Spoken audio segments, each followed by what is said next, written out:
You know, normally we have music playing right now, but the other part of B Squared is in Vegas right now, getting ready for the coming of our first granddaughter, actually. So, guys, welcome in. We got a. I'm kind of working off an iPad here, so we got a great show lined up for you guys today. It seems so like I'm lonely in here, right? What's up, Diaz? So, Milkman, appreciate it, guys. So, listen, share the stream. We have a seller that you guys are really going to enjoy today. If you've never seen him, which I'm sure many of you guys have, Jeremy from GreenThirteen is going to be here.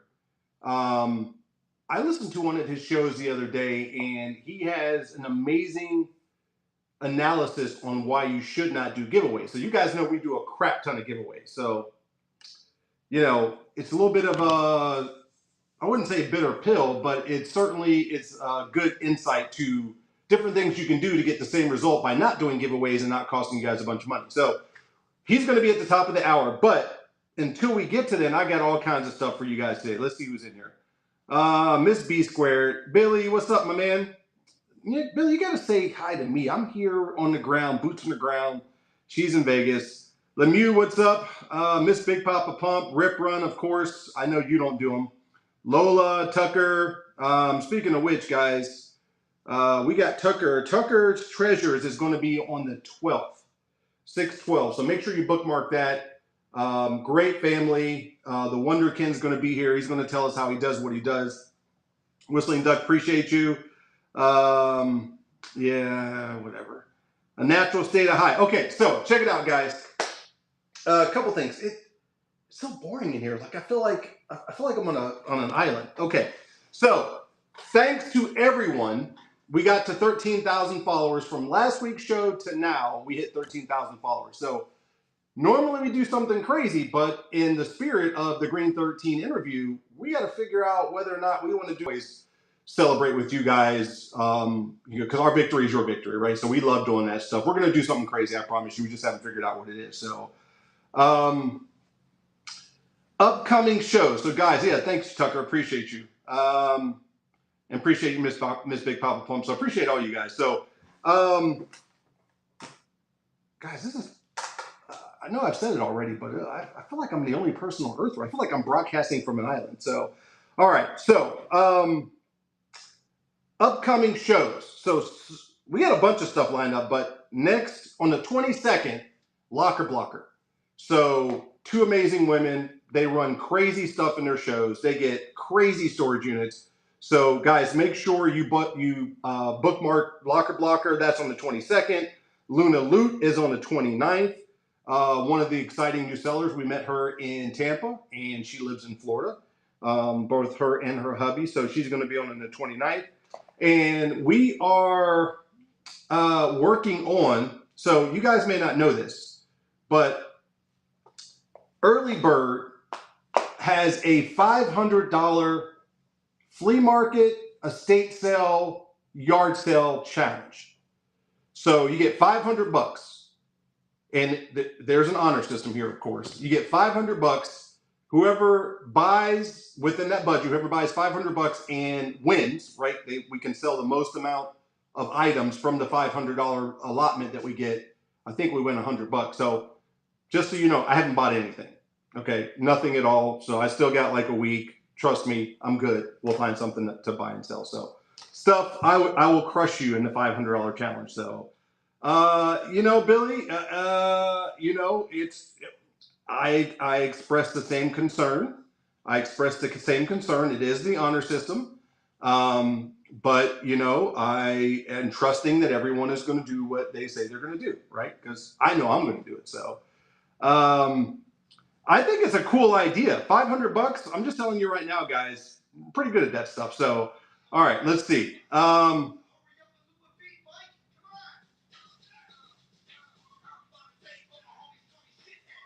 Not sure what's going on over there. Okay, so guys, who was in the vinyl show? Who was in the vinyl show like Tuesday? In the chat, put a. She is yelling from Vegas. Guys, put a an emoji if you were in the chat in the vinyl show on Tuesday. I have the craziest update. Hold on a second, guys.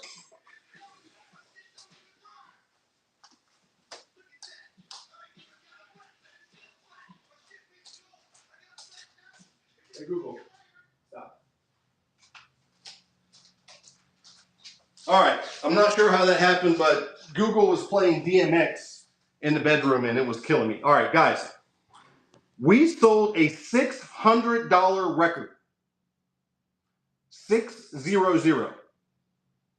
Craziest thing you've ever saw. So the $150 storage locker, this is our weekly update. The $150 storage locker, if you guys remember, which, by the way, you see this beautiful piece? Hopefully you can see it. If you can't, I'm sorry. A 1976 Pioneer. Clean that baby up. I fixed the glass. $700 receiver came out of that unit. We got a $700 reel-to-reel, a whole bunch of stuff. But in the records that were in that unit, there's this band called Leather Nun, and they are from Jacksonville. It's a heavy metal band from the 80s or something like that. So I forgot that I had signed by all the artists, 5 signatures on the back, $600 on Whatnot. I do believe it is possible, it's not confirmed, that is the highest single record sale that I've ever seen. So I'm going to claim, or we are going to claim victory until someone shows me different. But guys, $600. It just goes to show you, okay? Now, Billy, that's not right, dude. There's nothing right about that. And we don't even know that that's the case, Billy. Billy, we don't even know that's the case. That is Nita saying that. Every record that I run that's super minty, she claims it's my daughter's record. So, but it might have been. But Philly, that's a mistruth. That's a mistruth. Okay, so you guys should know that. $600 record, go B square. Guys, tomorrow, Pokemon show. We're going to be running signals and we're going to do singles. We're going to do a preview for the Raid Train, the Jin Raid Train. And I think we're, speaking of giveaways, it's like a $200 giveaway. So tomorrow's a preview. Guys, we got crazy stuff. So let me tell you, who in the chat likes buying manager build-up storage units? Who in the chat likes buying manager build-up storage units? Anyone? Anyone raise their hand, do an emoji, put a middle finger up. So, all right. Tucker. Philly, why are you working on?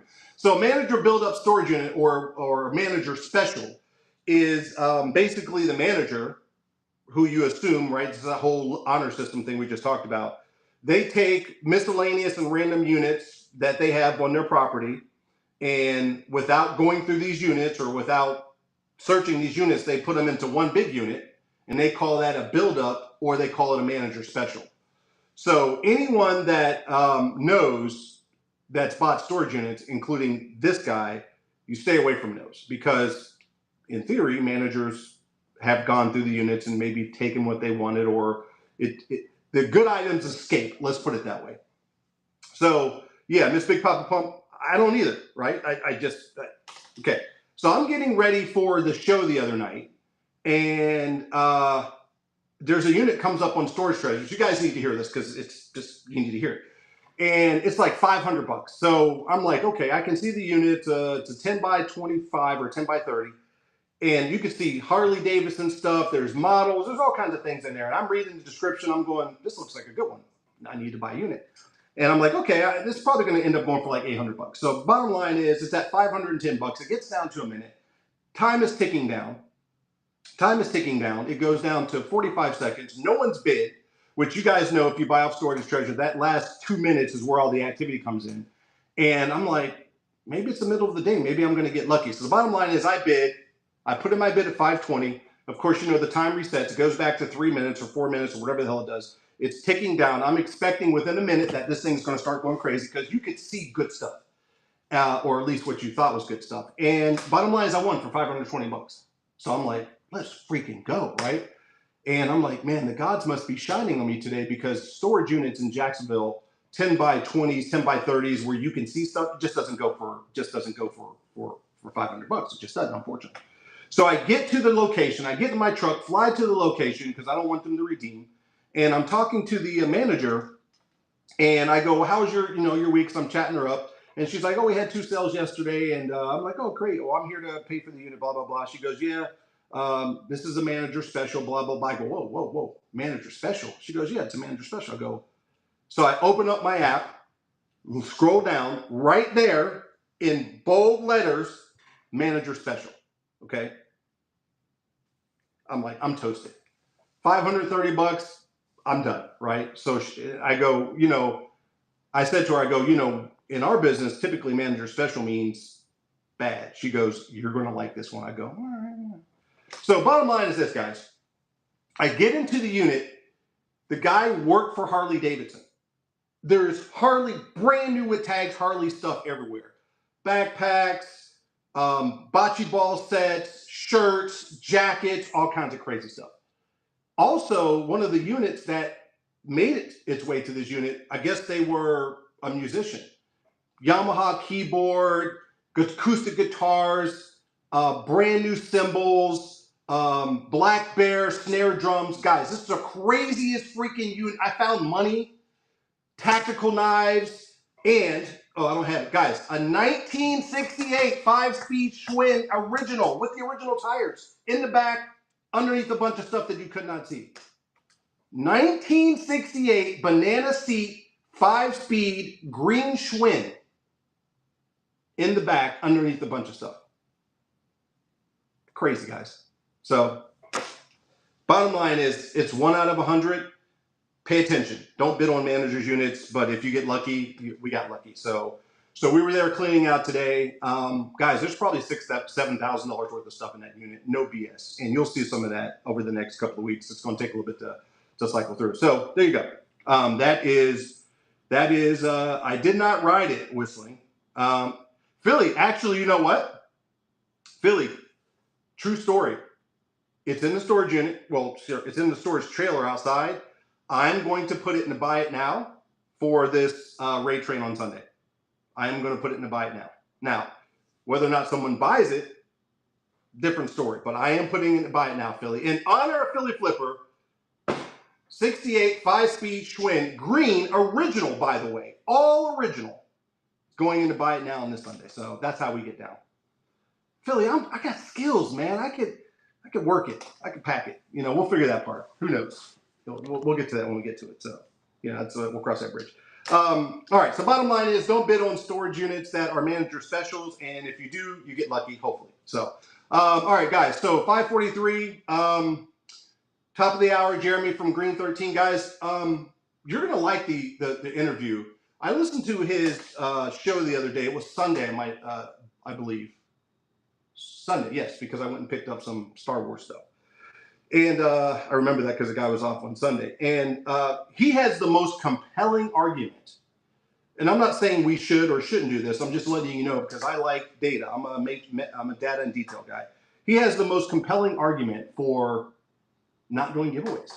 I mean, it's very compelling. So I'm excited for him and us to share that with you because it did shape a little bit about some of the things that we're thinking of.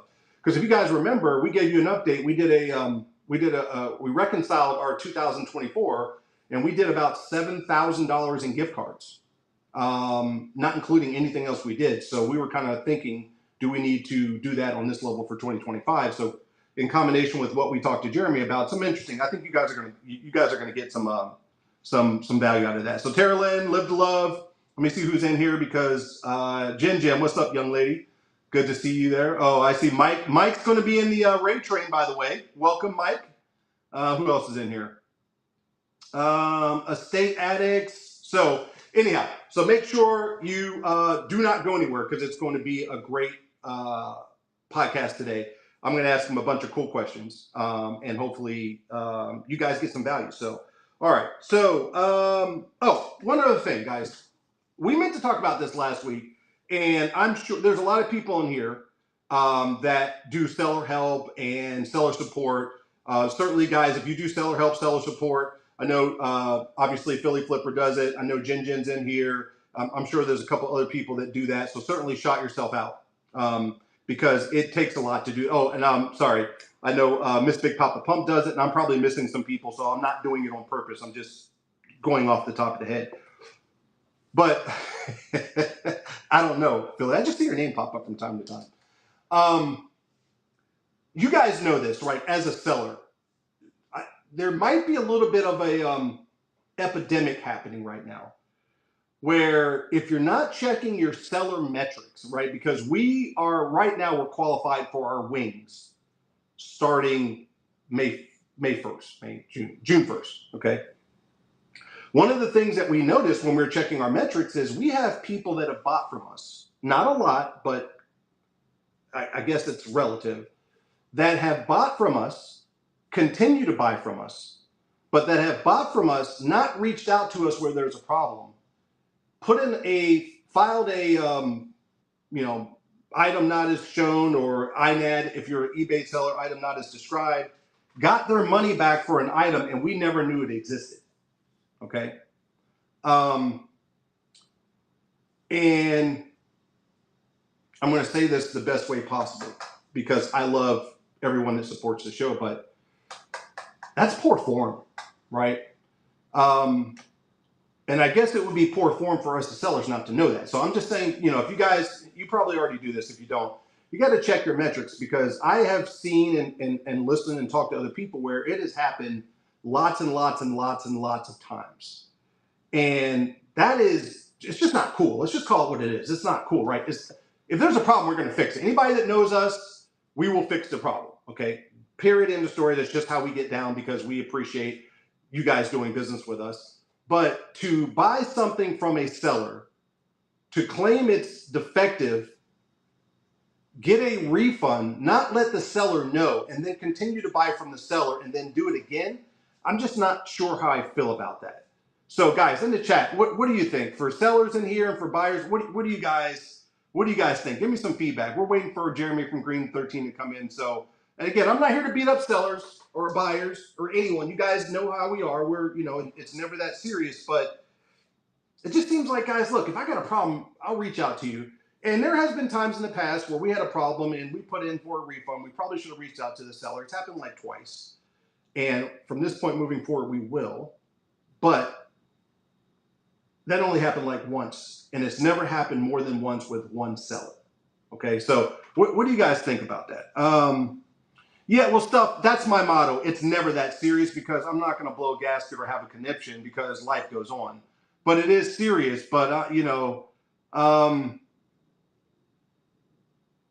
Miss Big Papa Plum said, again, Miss Big Papa, I'm trying to be politically correct here, right? Brady says contact the seller first, dirty move. Brady, I would agree with that. Miss Big Papa Pump says it's no good.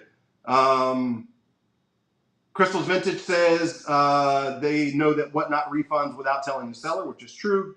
Tara says not cool. Jen says facts. So again, we you're banned, Billy. Billy, you get one time, you're banned.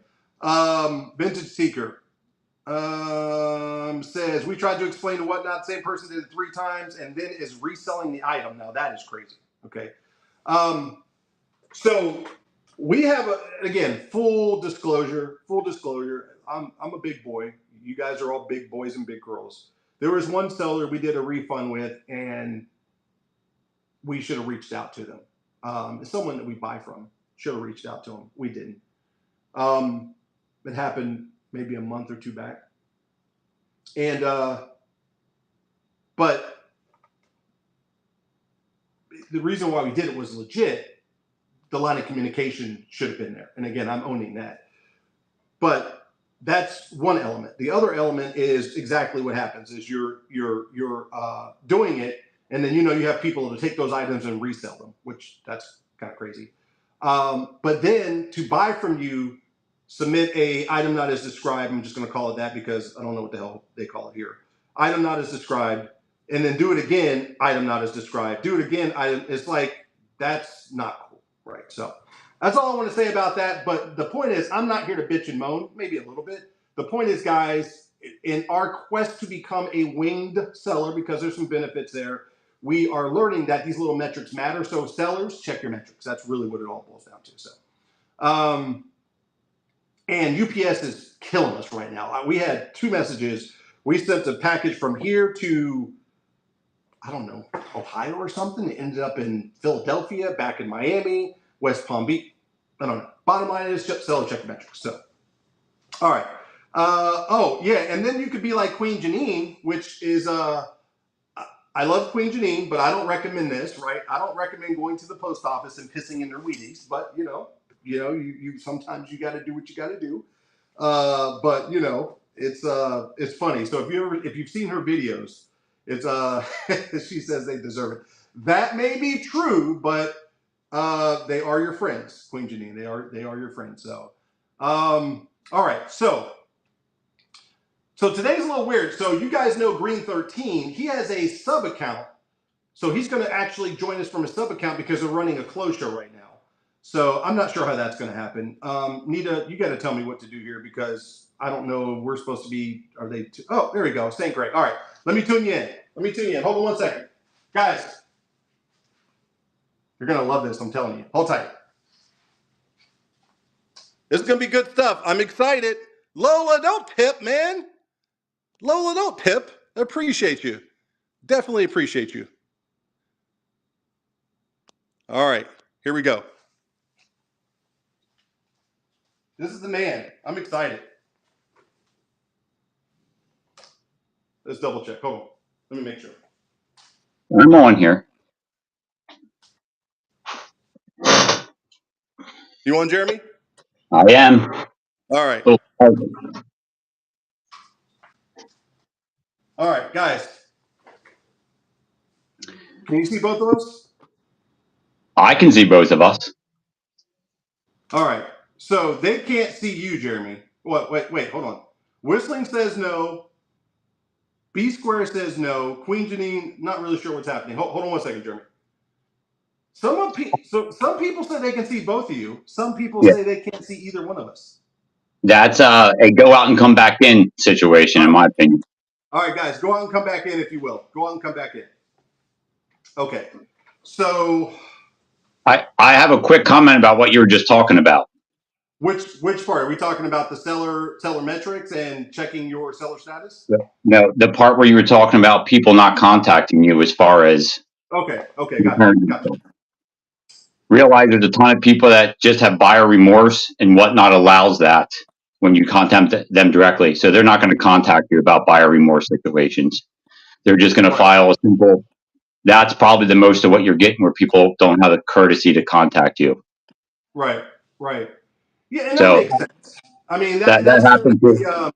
that's the disguise that the online platforms have created with an Amazon and the Bay and all this other stuff, where there is no interaction typically between.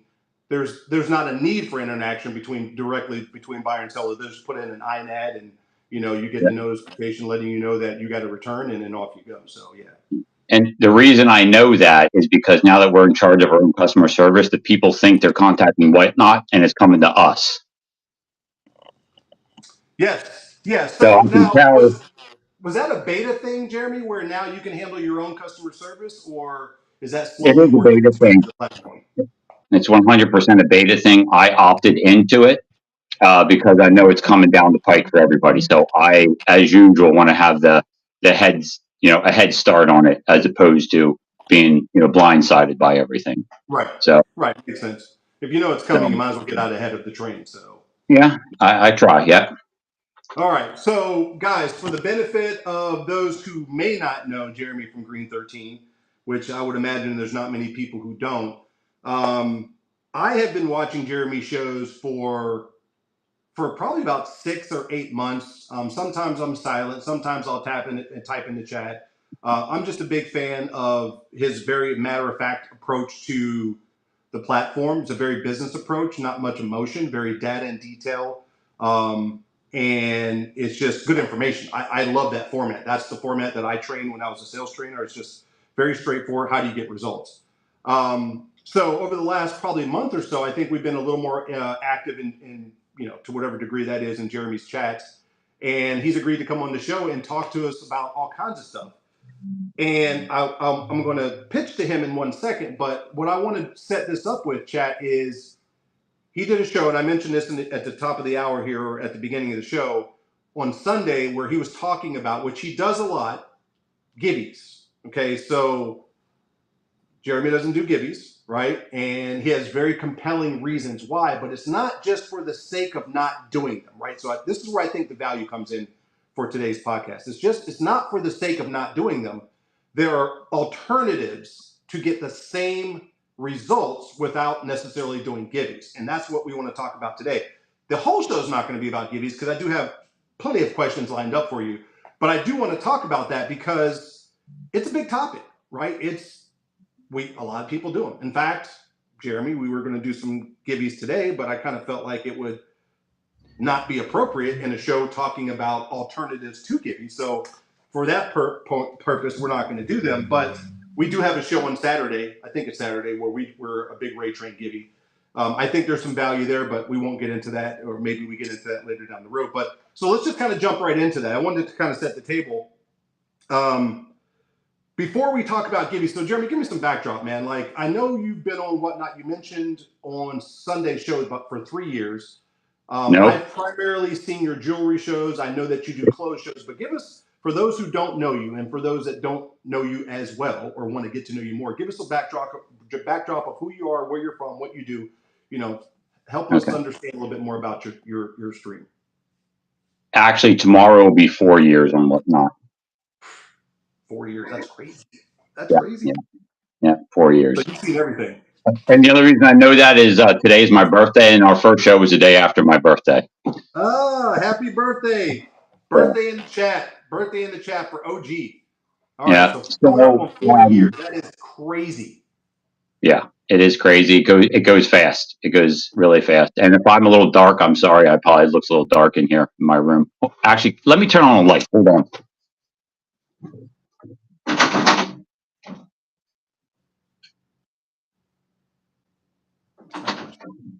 Hopefully that's a little better.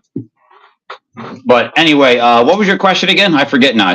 See, that's what happens. I ramble about something else and I forget. Getting to know you a little bit more about what you do. Of course, you told us you've been on Whatnot for 4 years. Yeah. So again, I've only been watching you, and I wouldn't say religiously, probably for 6 to 8 months. So, for those of us that don't know you as well, just, continue to give us a little bit more about, who you are, what you do, and how you got here. What did you do before Whatnot? Okay. GreenThirteen has a company. Unfortunately, like you said, I couldn't pop in here with GreenThirteen, the account, because we got a sale going right now.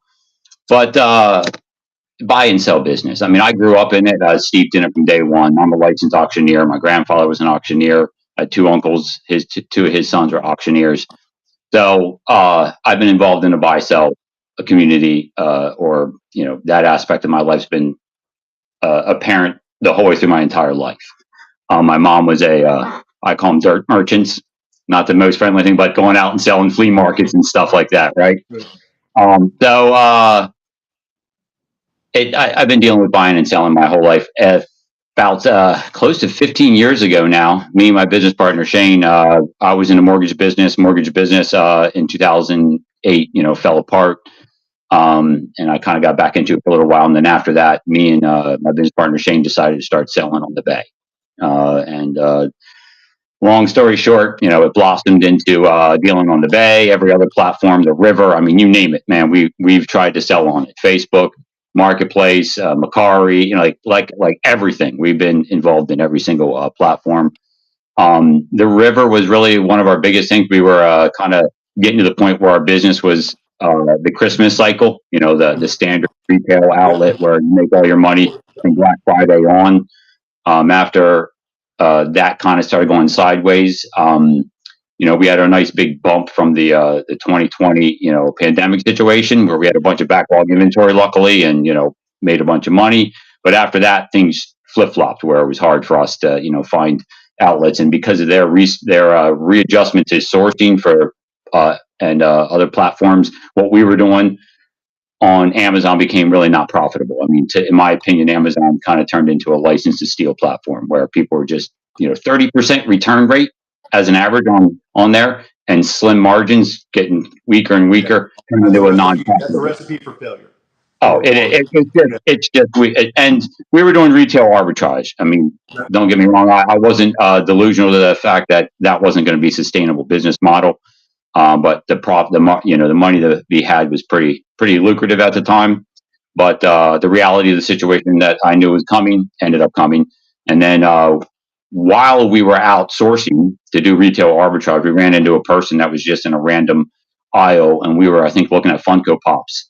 And the guy just said, "Hey, you guys ever hear of Whatnot?" And we're like, "No." And he told us a little bit about it. And it was probably, I don't know, close to a year after that, that Shane just decided, "Oh, I'm going to jump on and check this out." And then we just kind of decided, "Oh, yeah, let's give it a try." So we jumped in. Back then, you actually had to talk to a rep and send all kinds of pictures and proof. Like the vetting process was extensive. So we signed up to do comic books. We had a huge backlog of comics. So we showed them our inventory, and they knew, could go on. They would go and check you out on like eBay and other places to make sure, knew how to deal with volume and selling. And then we got approved and started selling on here. And then it wasn't too long till I realized the potential of this platform. I was always looking for an aggressive, fast sales platform where I could just sell in volume at like no other. And this obviously fit the bill. And then we, decided to run with it. And the first year we made a mistake. We got on here, got known very well, which I'm going to tell everybody here. One of the biggest mistakes you could make, if you can in all possibilities avoid this, don't take a break. I mean, we took a break for our Christmas selling season, and it wasn't like starting all over again, but it was, I think we're still suffering consequences as, of results of that we would have been further established in certain areas had we not taken that break. So, and then, the rest we just, we've been cranking, put a business plan in place in order to build here and whatnot. I have a lot that, we obviously can talk about. I decided to grow out instead of up in a single category. We started out on here in the and whatnot category, and now we branched out into clothing, jewelry, estate sales. I'm starting to dabble in watches, doing really good kind of so far in there. So, and here we are. So there's a couple things there because we can identify with a few things that you said there. So today's format, Jeremy, just for your benefit, normally Miss B Squared is here, but she's in Vegas right now. Our daughter's expecting the month after, so she's there doing the baby shower. So we're kind of doing this one-on-one, so to speak. But there's a couple things I wanted to chat with you about, and for the benefit of the chat as well, because for a lot of people, I think the journey is very similar, right? Either you started nowhere, meaning you weren't in resales or sales of any sort, and you jumped into whatnot, or you came from Amazon, eBay, Poshmark, or one of those other platforms. So, but there's a couple things that I think will benefit me, but also benefit those who are listening. You said you were looking for a platform where you could be aggressive and get basically some volume out the door. So two things. 100%. Did you suffer from, not necessarily with Amazon, because Amazon are slim margins. I think anyone that's kind of been through this radius of selling has sold on Amazon. We did, and we were doing retail arbitrage. The margins are very thin, and the rules are forever changing. Did you suffer from specifically selling on eBay where you had to get over not getting the eBay prices and getting the whatnot prices? Did you go through that same cycle that a lot of us sellers went through? No, because my concept of volume stays the same. I had developed a system for eBay to be a volume seller on there as well. I had an extensive system where I would, I had a back end. It was done through spreadsheets. It was pretty elaborate actually for what we did, where we would have people bring stuff in, and we would go through the entire estate. I did an estate liquidation company was really what we were doing at the time, where we bring in an entire estate worth of stuff. I'd have all my people that were working for me at the time research everything, and we'd have everything itemized based on all the titles, the values, and all that kind of stuff on a spreadsheet. And then we'd be able to give the person two things through that data, just all pull into another system where I'll give somebody an appraisal based on those values. And then when they said yes, and I'll give them an offer based on those values. And if they said yes to the offer, we'd cut them a check. And then since we had all the data in there, we just have to upload all the titles, add the pictures. So we were still volume selling in a more, it wasn't as easy as this, but we were still volume selling. And with those principles in line, we understood the concept of value, of speed, of selling on there. So no, that didn't hurt us switching over to here. I've always had that mentality. Like, I don't care what it sells for. I care how much money I make off of it. So if I buy it right in the right environment and then sell based on that purchase, then we're good to go. So that's a long-winded way of telling you, no, I didn't really suffer, because I understand what you're saying, most people, but I already had the mindset and understanding of the value of volume sales. It was just way more cumbersome to do it on that platform than it is on here. Yeah, I think we struggle with it, and we've told the audience, they kind of know our story. We refer to it very much as just a turn of phrase. We refer to it as velocity of money. So, typically in the past, we've sold very high end stuff on Whatnot. Our ASP was constantly over $100, $120. So if we sold something, we wanted to get paid for it. And it was very difficult in the beginning to sell potentially $100 item and only get $50. So we went back and forth with that for a minute, and that actually led to the next thing you said here, which was taking the break, which was we had to figure out what Whatnot meant to our business. So when you took your break, was it just hey, we had a great fourth quarter and we're going to take a break and crank up for the first part of the year, or was that built into the business model? So why'd you break? I guess we took a break. I guess I didn't elaborate on that. We were still doing retail arbitrage when we first started on here. That was diminishing. We didn't let it go. So what we did is we took a break during the holiday selling season here and Whatnot to do our retail arbitrage. And at that time, we didn't staff up. Like, all of our staffing up and everything we're doing as a result of capitalizing on here on Whatnot.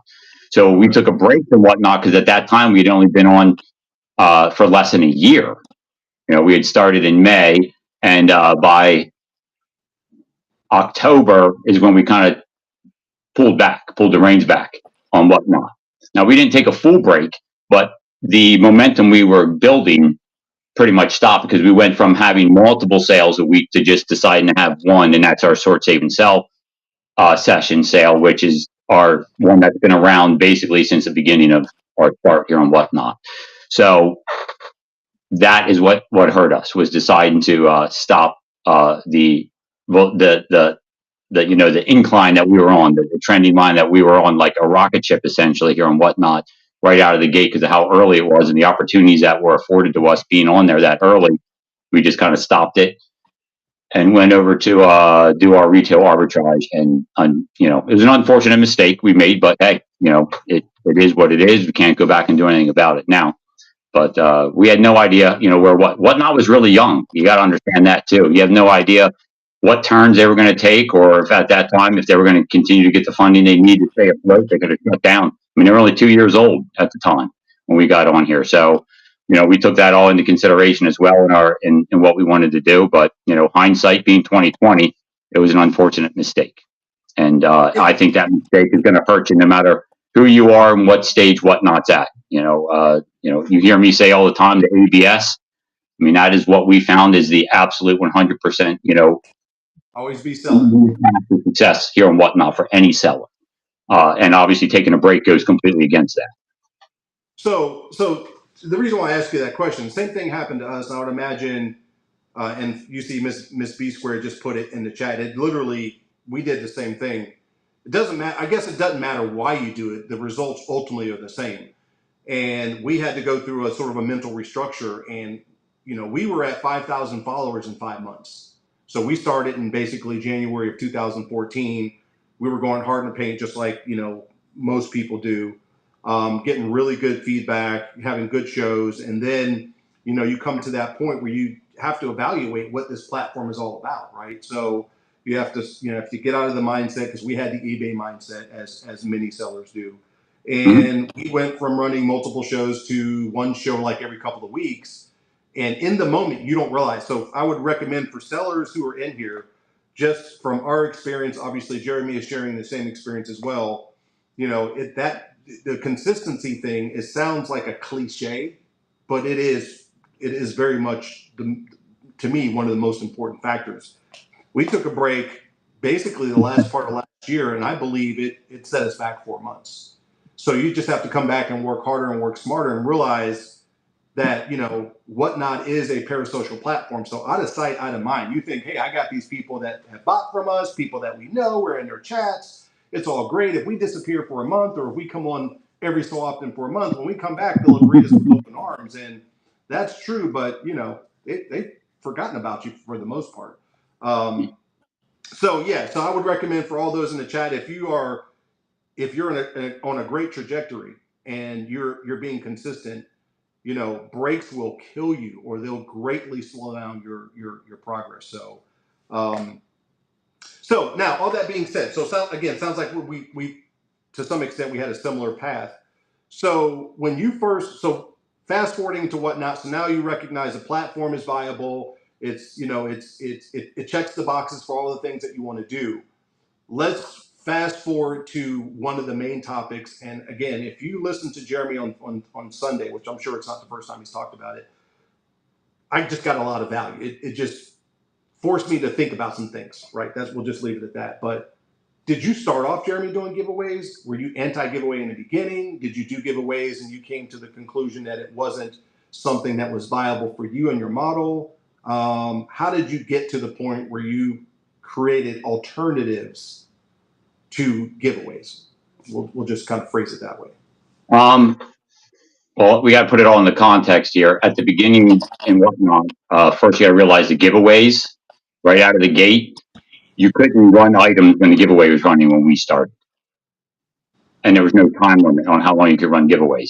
So the dynamic and functionality of a giveaway was really different back then. Okay. Right. So first of all, right out of the gate, because of that, people like us, and it was generally the rule, like, you didn't really run giveaways anywhere near the quantity that is run these days because of that single change, where you could it took up your sales time. So if you know anything about me, guess what I don't want to lose? Sales time. Right. So initially we did giveaways, but that was when we were running sales and needed a break. We would use it as a utility. Okay. We would use it as a utility, and we need to use, like, if somebody needed to use the restroom or something, or if we just are like, okay, we realize that we're gonna have to run 6-hour shows to be worthwhile. Right. Everyone wants a snack. Everyone gets tired. It's like, all right, let's take a break. We're gonna run a giveaway. Now, I will say, every giveaway we ran, we did not require followers. Right out of the gate, if you're going to ask me this question, I'll tell you right now, I understood that followers don't mean what people think they do on here. Followers were not a drive for me, okay, at all. From day one, that was not a thing. So we opened our giveaways to everybody. We did not require followers. We wanted anybody that, wanted to enter could enter without requiring them to follow. But that's the only time we utilized giveaways. Or at the same time, when it was like that, we would run giveaways to do, they didn't have a community section. There wasn't like chat things. So we would do giveaways when we wanted to, take a break and let everybody else promote their shows in our show. Like, where we're like, all right, everybody want to promote their shows. We're going to run a giveaway. It's promote time. Everybody's plug time. Everyone goes. So that was the only time we really ran giveaways. And they were still very sparse and infrequent, but we never ran them with the intent of having them as part of our business structure, if that makes sense to you. Okay. Yeah, it makes perfect sense.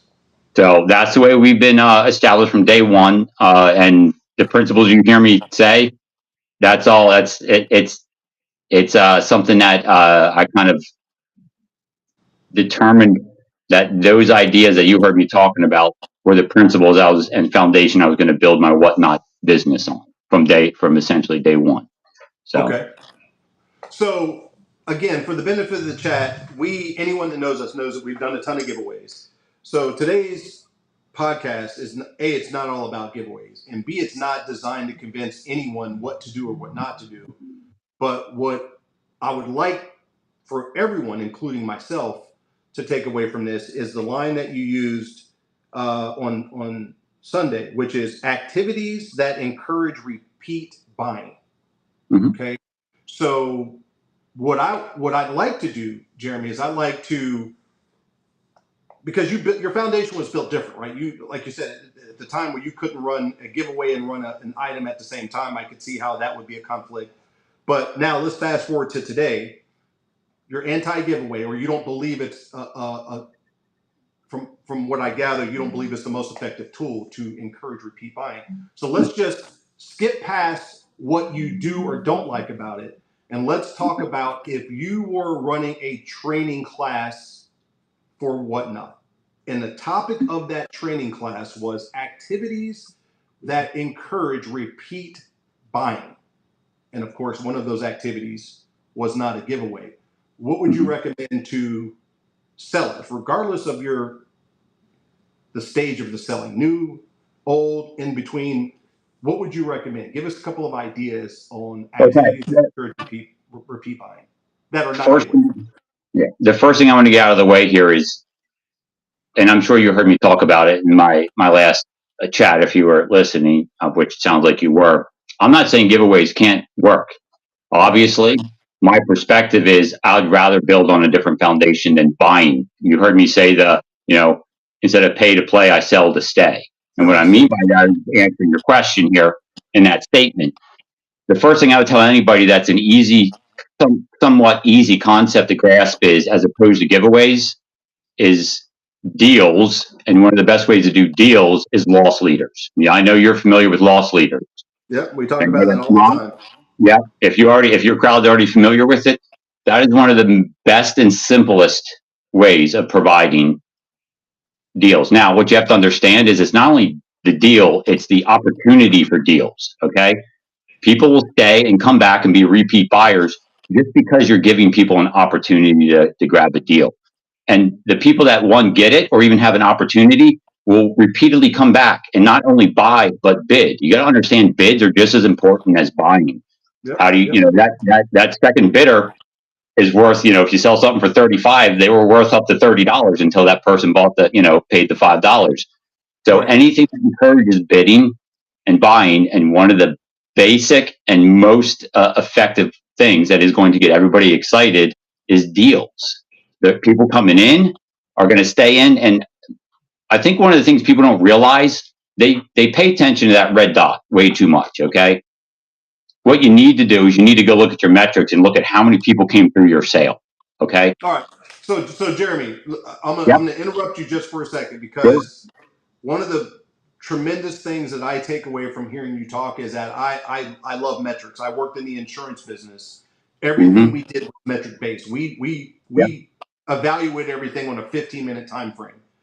What I also learned being in the insurance business is that multiple people absorb information differently. So let's go for the benefit of all of us. Let's go back to what you said a second ago.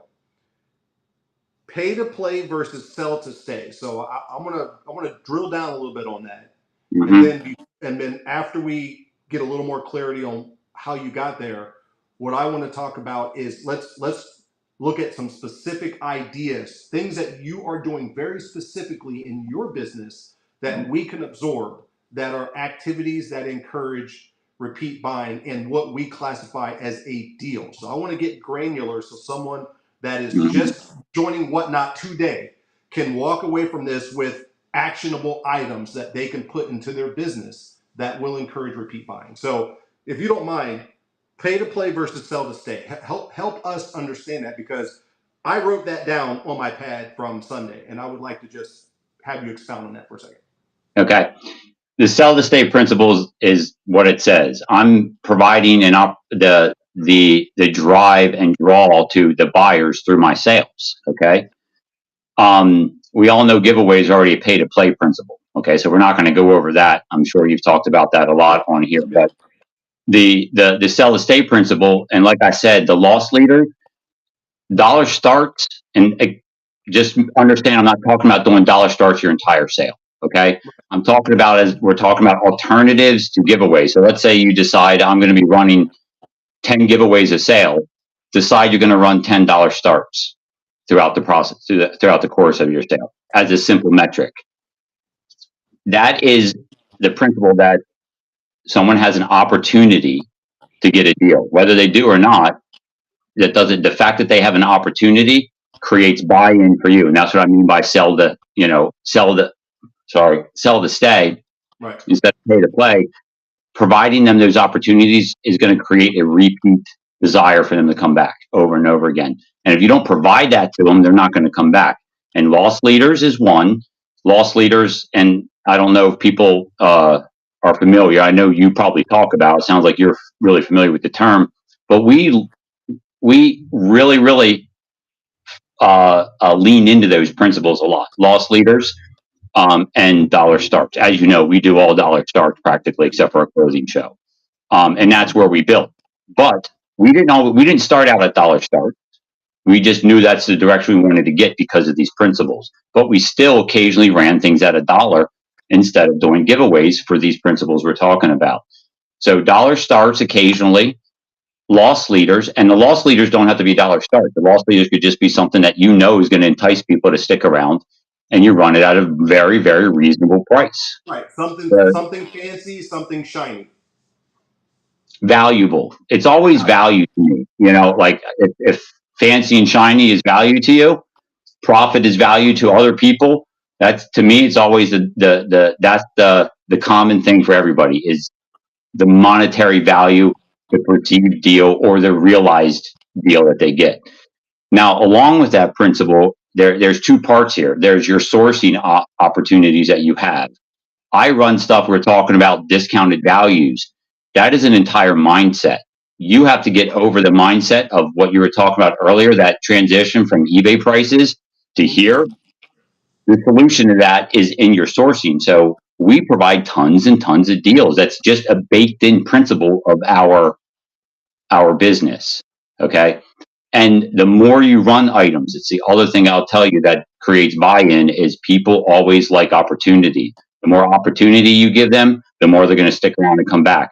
So the other simple principle is to run stuff constantly. That doesn't even cost you any money. That actually saves you time. If you create ways to efficiently sell stuff faster, providing people more opportunity, they're going to come back. They're going to buy in. They're going to be back all the time. Whether they're actually gaining anything from it, whether they're getting anything, is not the most important thing.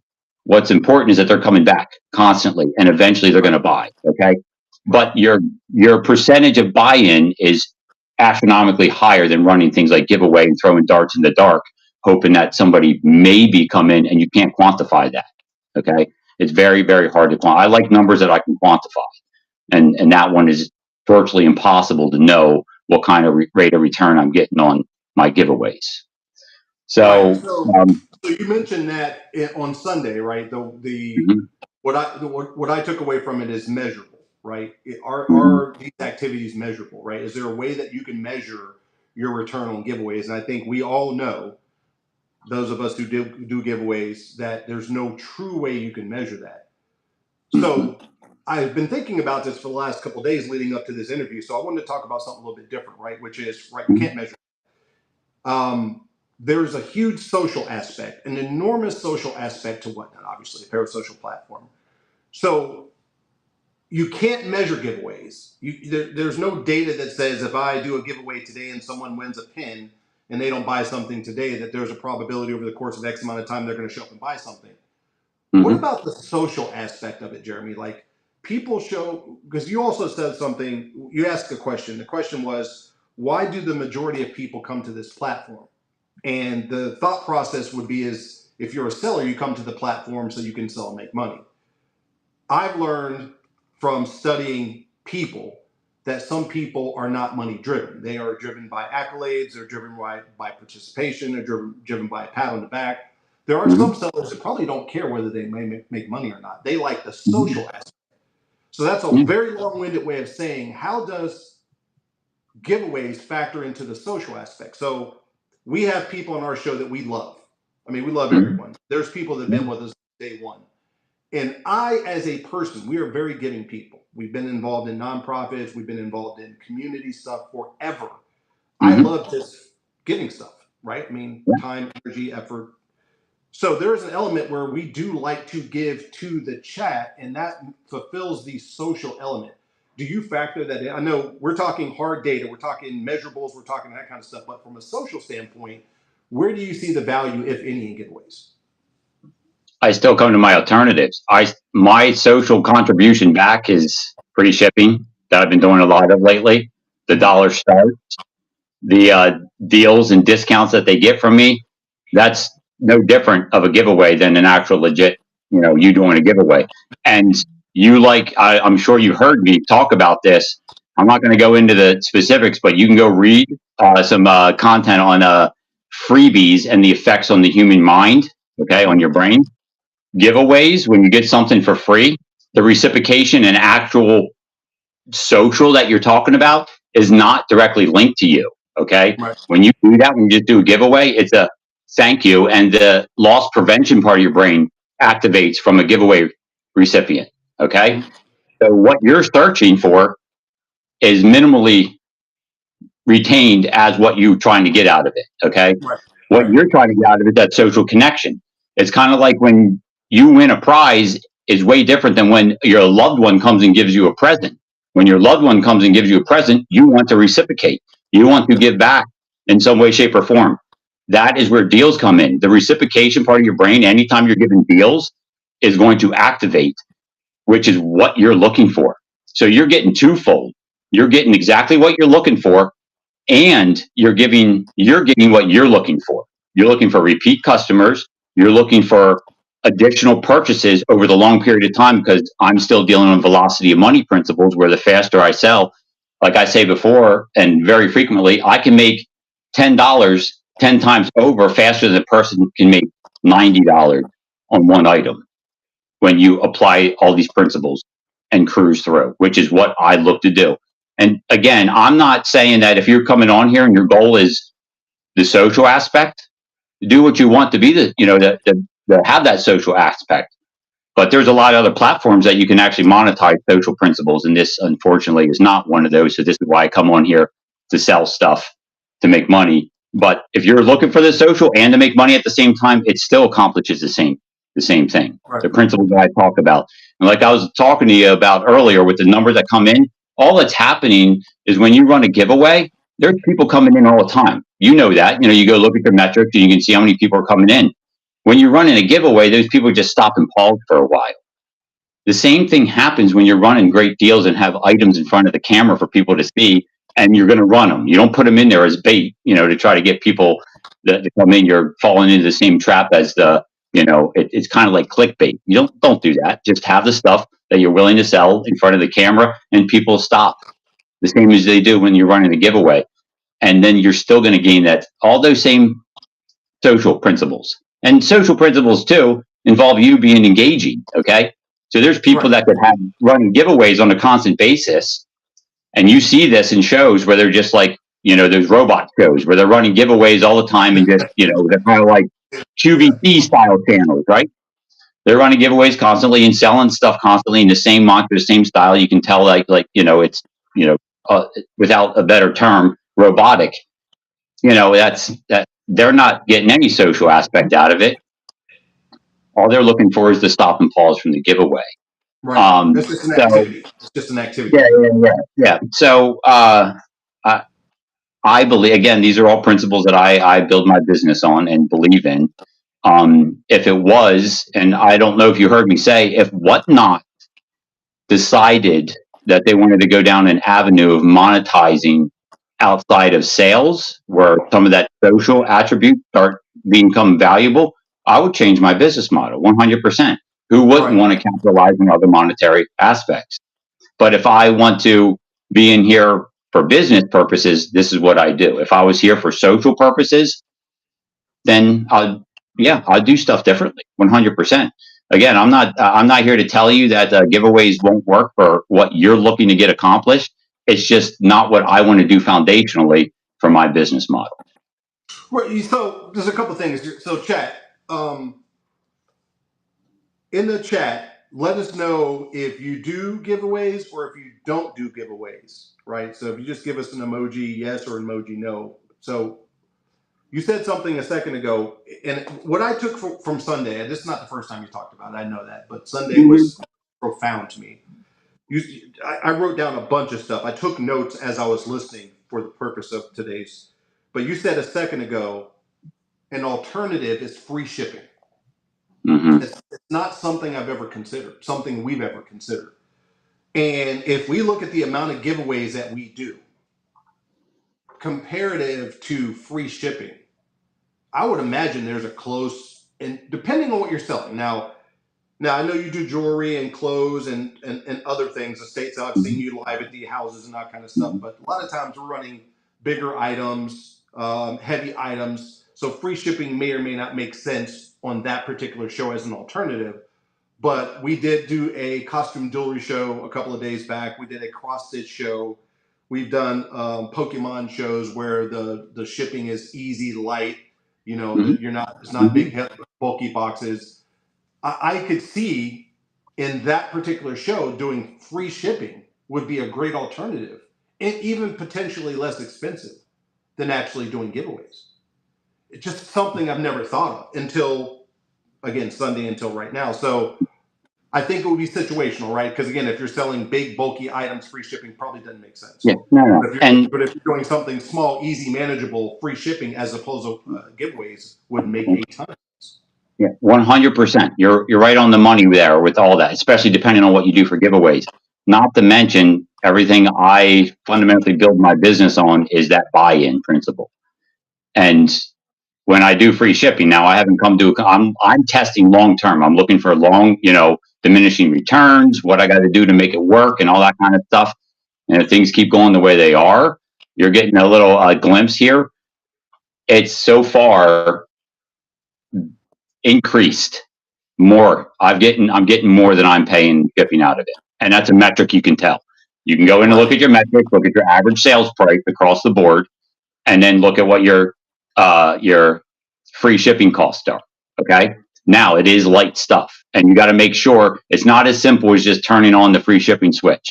Mm-hmm. It's like I talk about, whatever you're trying to capitalize on, you have to focus on. And that's why you hear me constantly point out that we have free shipping whenever I'm selling something. When I first tested free shipping, I didn't do that, and it did not benefit me. And I'm going to save you the reason why that is on here, the psychological principles behind why just turning it on and running won't get you the return. You have to drive the message home that you're doing free shipping. But it is right. 100% an alternative. And again, my suggestion, if you're going to utilize or try that, do it as a community give back. That's the way I started the free shipping. I used it, and I want to touch base on that community thing you were talking about, and like how you like to give back.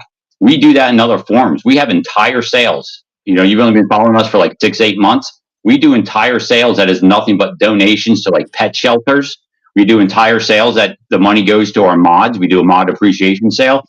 That's the kind of stuff that I encourage people to do, as opposed to worry about it on a individualized thing. And I'm going to tell you right now that your buyers appreciate that just as much or more than they do you giving to them. Okay. Anybody that is associated with what you're doing for other people resonates louder and more distinct than doing giveaways that random people are potentially getting that could care less what the item is or what they're getting. Right. And you end up getting. So we give back to what we're passionate about. Another idea as an alternative to giveaways. Anytime I sell anything in my non-clothing show, because my non-clothing show is we pair up with another partner. That's not just all me. That is actually a business relationship I have with somebody else. Anything we sell that's a breast cancer awareness, after we accumulate X amount of money, we donate to a breast cancer fund. So, we come across stuff randomly. That's the stuff that I do. It's all through buying, though. You understand? That's the main thing. Everything we do is encouraged through the actual purchasing of items. Everything we give away is through we donate all those items. I mean, all the items that sell, any of the money that comes, but it's encouraged through constant purchase from the people. So that is sell to stay instead of pay to play. That is all the stuff I'm talking about. It is all, and they're still getting deals. I mean, realize, like, we do those charity events. It's not like we're getting tons and tons of extra money. Okay. Our average price doesn't go up. It goes up a little, but not like something astronomical. So they're still getting great deals. Like, instead of, let's say, getting 70% off, they're getting, You know, they're paying, instead of paying 70%, they're paying 80% or 75% of the item. They're still getting it at a discount in comparison to other places. So that is always ingrained in our, from the foundational principles of building up. And like you probably heard me, I just want to make a note of this. Like I always, with the giveaways, you want to increase, you build your foundation on giveaways. That's how you're going to have to build. Every time you want to increase your business, you're going to have to increase your giveaway. Either the amount of you giveaways refer or to it, the Jeremy, as the value. giveaway acceleration trap. Yes. No, you have yep, the giveaway acceleration trap. That's exactly what it is. I mean, 100%. I didn't mean to interrupt you, but that was one of the keynotes I took.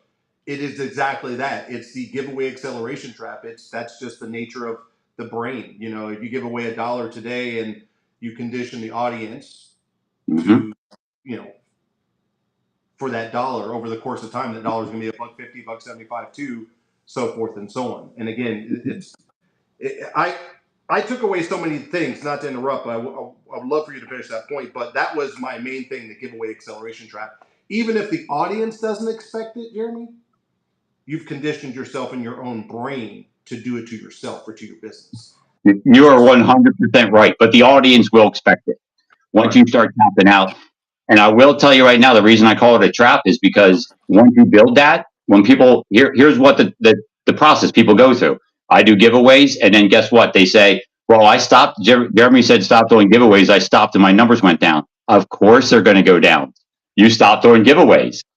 Like I think of it this way: if there's some guy on the third story on the corner of stupid and idiot throwing money out the window every Friday evening, you're gonna have a crowd of people there, right? Someone's throwing money out. Guess what's going to happen to the crowd as the money stops flying out the window? They're not going to be on the corner of stupid idiot. Yeah. It's not that complicated. Well, so here's what's interesting, and I want to make this clear to the audience. I want to make this absolutely clear to the audience. I took so much value away from Sunday. Today's show was not about convincing anyone to not do giveaways or to do giveaways. What I am trying to focus on is understanding the mentality behind it, because again, we do giveaways, and then talking about alternatives to accomplishing the same goal, which is growing our brand, right? At the end of the day, that's what we're trying to do, grow our brand. One of the ideas that we just talked about was free shipping. One of the things that we get caught up in, and I don't know if you went through this, Jeremy, but I suspect that most sellers who do this full time and they're trying to constantly develop their brand, is you don't think about the common sense stuff, right? So you talked about mod appreciation. I verbally appreciate my mods all the time. And in our raid trains, we do actually pay our mods to help out, but they provide such a valuable service. I have never once thought of, and it's not for any other reason that I'm too busy thinking of 1,000 other things, I've never once thought of doing a mod appreciation show. Not one time. In fact, I don't think I've ever seen anyone do that.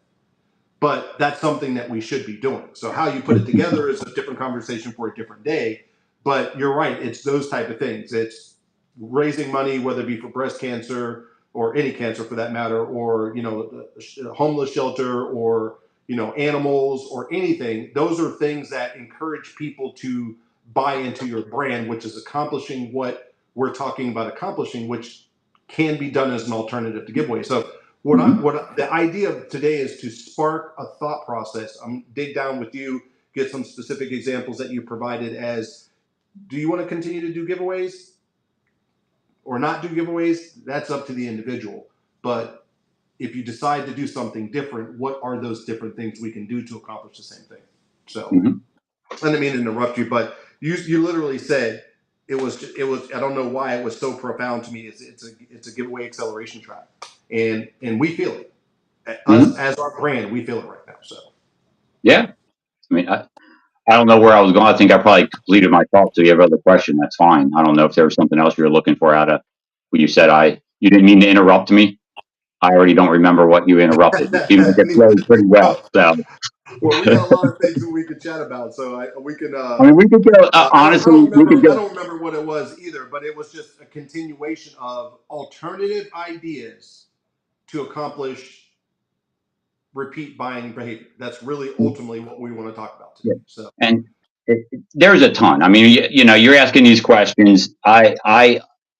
It's fortunate for me and unfortunate in these situations that I've conditioned my brain to kind of look for those things and just, it's now kind of organic for me to do these things. So it's hard for me to just, come up with a ton of ideas for you on the spot. right. Well, I So, mean, I try to. we want to provoke thought. It's not, it doesn't have to be a color by numbers, but Mhm. we want to have a thought provoking conversation where people can say, okay, here's where I'm at. Here's where my thought process is. Here are some different things I can do. And let me just think about an alternative. Again, if we Mhm. just boil it down to, we're trying to figure out how to have repeat buyer behavior as Mhm. a consumer, because we're all consumers as well. You're right. When I get something from a family member, the law of reciprocation kicks in. 100%. Okay, from a stranger, and I would ask the chat as well. When you win a giveaway, chat, right? Let's say you go into a random show, it's a new seller or whomever, someone that maybe you don't have a relationship with, and you win a giveaway. Do you feel compelled to buy something, or do you feel compelled to take action, or is it just a thing, right? So with people I know, Jeremy, like if I go into a friend show, which by the way, Mhm. when we go into shows where there's giveaways, just to sidebar for 1 second, if it's someone we know, I typically will not enter a giveaway unless I bought something. And we've been that way from the beginning, right? If it's someone that we know, it doesn't really matter Mhm. whether we know them or not, Mhm. we don't enter a giveaway unless we bought something. If I bought something from you, then I want to enter a giveaway. If I haven't bought, and I'm not saying this is what everyone should Mhm. do. That's how I program Mhm. myself. So, but I am compelled to reciprocate for someone that I know and have more of a personal relationship with. So I think you're spot on with that. And that's And that, something we all got to kind of think about. Really, yeah, that's buyer behavior and seller yeah. behavior for that matter. So, Here's what I want you with that question in the chat to answer. You do have to put yourself in check, like check your opinion on that. If I'm in a show that I'm there because I support that person, some of your law of reciprocation will affect. But guess what? I just want to. You already have their buy-in. They're there because they support you. So those people that support you are the ones that are going to reciprocate. Okay, you already have their buy-in. You already have their reciprocation mindset. It's the people that are staying and stopping that are not your long, and those are the ones you're really, in theory, those are the ones you're after, right? You don't want to just keep buying in the same people you already have. You're looking for additional buy-in, but those are the people that don't. That doesn't trigger. They're just there for the giveaway initially. Does that make sense? Do you understand what I'm saying? yeah, absolutely. So if you're thinking, like, oh yeah, of course I do, I'm willing, but there's a ton of people that just keep passing through, stop in, like, oh, you're running a giveaway, I'll see what they have, I'll enter the giveaway, see if if there's any buy-in for me. Those are the people that aren't reciprocating. They're like, oh, cool, I want a giveaway. And I don't know if you knew that I'd done extensive testing on the effects of repeat buying when somebody wins a giveaway. Okay, I ran experiments where I ran nonstop giveaways and shows for several weeks, where I wanted to see what the numbers were on repeat buyers. And numbers on repeat buyers, just take this for numbers for what you want. There was only 30% of the people that won a giveaway that then purchased another item. Now, when somebody won a dollar item, they won an item for $1, 60+%. I was gracious. It was well over 60% of the people bought after they won something for $1. Now, the number I didn't include in that is the amount of people that bought for $1 that came back and bought 2 to 3 times. You know how many times people that won a giveaway bought more than one item after they won a giveaway? 0. They would only buy one, and that would go. So that also tells you they have a reciprocation mindset. It's good for one buy and done, essentially, from my data. Mm. I mean, it's compelling, man. It's again, I think the idea today is not to convince anyone one way or another. It's really to dig a little bit deeper, because I think what happens, and again, we have all, and I'm not speaking at the chat, I'm speaking with the chat.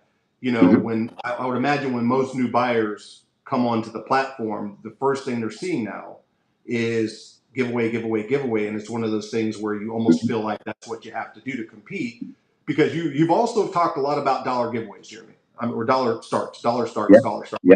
We don't do dollar starts, but No. let's suppose that we did at one point. We don't do them anymore. Let's suppose that we did. Everybody does dollar starts. Well, let me rephrase that. Many people do dollar starts. Yeah. Yeah. So how does that factor into being a value add, right?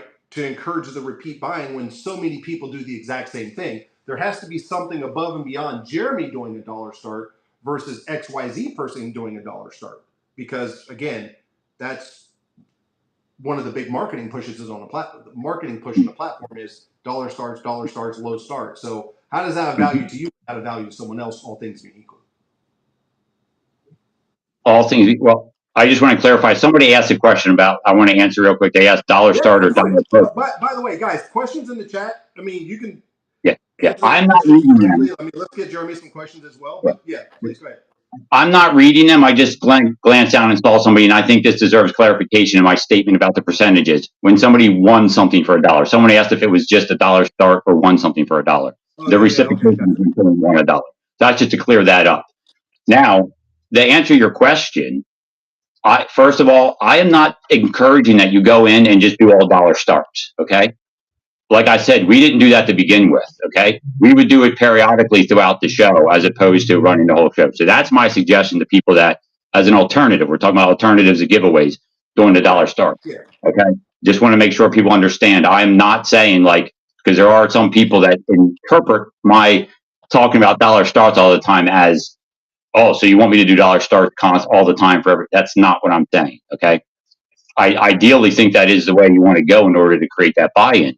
But it still goes back to my behavioral principles behind this. That's an all-inclusive thing. No matter who's selling what, you're creating more buy-in for the opportunity. Whether you or me or anybody does dollar starts, fundamentally, that principle is going to affect their brain. Now, how far you go with that is up to the individual person, personality, the additional buy-in you want to get, the engagement you give the person, the amount of opportunity you give the person. All those are all factors that have to do with you and your business model. But the simple principle of doing dollar starts to give the opportunity for a deal sticks no matter who's doing it across the board, just from a behavioral principle perspective. Did that answer your question? Yeah. It makes sense. I mean, because it's not any one thing. We're running a business, so it's a combination of things. Dollar start in combination with a likable personality, in combination with not running stuff from the dollar store. Actually valuable items that do have appeal to the audience. It's a combination of all those things for certain. But ultimately, the reason why I asked that question is because there's so many people that do dollar starts that by itself I don't think that constitutes a deal. It's that with the other variables that we talked about. So again, I see what you're saying, but yeah, I'll just restate what I said before. From a human behavior principle, it's going to affect everybody, whether they want to acknowledge it or not. It's just human behavior. Like I said, you don't necessarily have to get something for $1, but if you go into a room and see somebody running stuff at $1, you're instinctually going to be like, oh, I want to see what they have and see if I can, you're going to stay longer to see what opportunities they have. Let's say that person's not engaging. Okay. Let's say that person is not engaging and starting everything at $10. You're going to be out of there faster than if they were not engaging and starting at $1. 100% agree on that. So that's why that's all I'm saying is across the board. That's the level playing field. It will bring up that value added of potential deal. I'm going to stay a little bit longer. I'm going to potentially bid on more items. I'm going to potentially, win something here.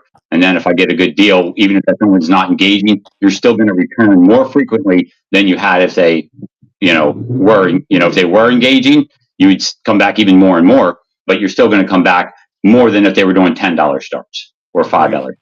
Yeah, that I agree with that 100%, because we buy a lot of whatnot.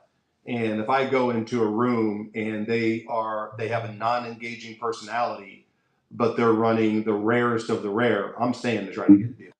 Versus if they're, the most engaging person that you've ever met, and they're starting at 50. That's great. Cool personality. Got to go. So I think you're spot on with that. Absolutely. Okay. Well, again, so chat, I'm hoping that you guys are getting as much value from this as I got on the previous show on Sunday when I listened to Jeremy, and Jeremy, you were on for like, it felt like 2 hours, probably like 2.5 hours or longer, right? I mean, that wasn't a short show. On Sundays, I'm on from 8 till roughly 10:30 ish, because I have a show that starts at 11 o'clock on Sundays, the clothing show.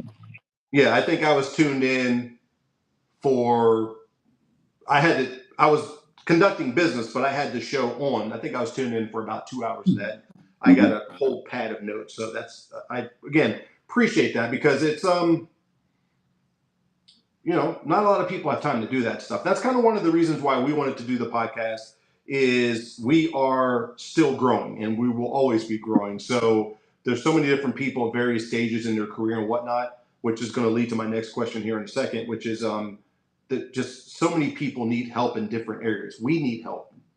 Seasoned sellers need help. Different, again, alternatives, which is part of today's topic. Everybody needs help in something. I need help right now. I mean, we all need help, bros. Yeah. But so let's switch gears for 1 second, and we'll tie it back in. Right. You can switch gears. I'm not going anywhere. Like I said, it's my birthday. I'm doing what I want to do, and I love talking shop. So you can talk shop. I wouldn't do. Well, listen, and I tell that to people all the time. We appreciate anyone who's willing to take their time to come on the podcast and share their knowledge to the audience. So let's talk about something similar but different. So you've been on Whatnot for right at 4 years. Where do you see Whatnot? What's your opinion? Because you're a student of the business. I can tell that clearly. Where do you see Whatnot in the next couple of years? And what are you doing in your business today, right? Today, as we speak, to prepare for where you see the platform, in your opinion, in the next 24 months? Okay. I see the platform potentially going 2 different ways. One way is QVC style, really, really centric towards QVC style sales. You can tell that with their constant pitch of, we want to have large titles, long descriptive titles, pictures, and all that kind of stuff. And you guys know actually, I don't know, but that's a whole nother conversation to be had. We can dive into that if you so desire here, but you obviously know that's not for me. Okay. So if they push that direction super, super hard to the point where we're getting penalized and hurt, getting colossally hurt with the two-prong effect of, we want you to do a bunch of extra work that doesn't need to be done. And that's the beauty of this platform. The live selling is not needing to do all that kind of stuff. It's saving the time, colossal amount of time. And the customer service end. Right now, my experience with customer service is they're very, it's all the buyer's right. The customer's always right. Just so everyone knows, right now that's the way it is. And if it keeps going trending that way, then I start looking at potential alternative avenues. Okay. The other avenue is they start realizing there are personal opportunities that they have that other platforms don't, because of how big they are. And they start looking at monetizing other avenues besides just sales, where, like you can go back and watch videos or something, where, just other, again, I'm not going to get into my ideas and thoughts, but other avenues of, prospering off this platform. And they allow us to keep and benefit from that a lot of the way things are right now. Then it's just a matter of me piling more and more efforts towards this platform in order to grow my business on here over the next 24 months.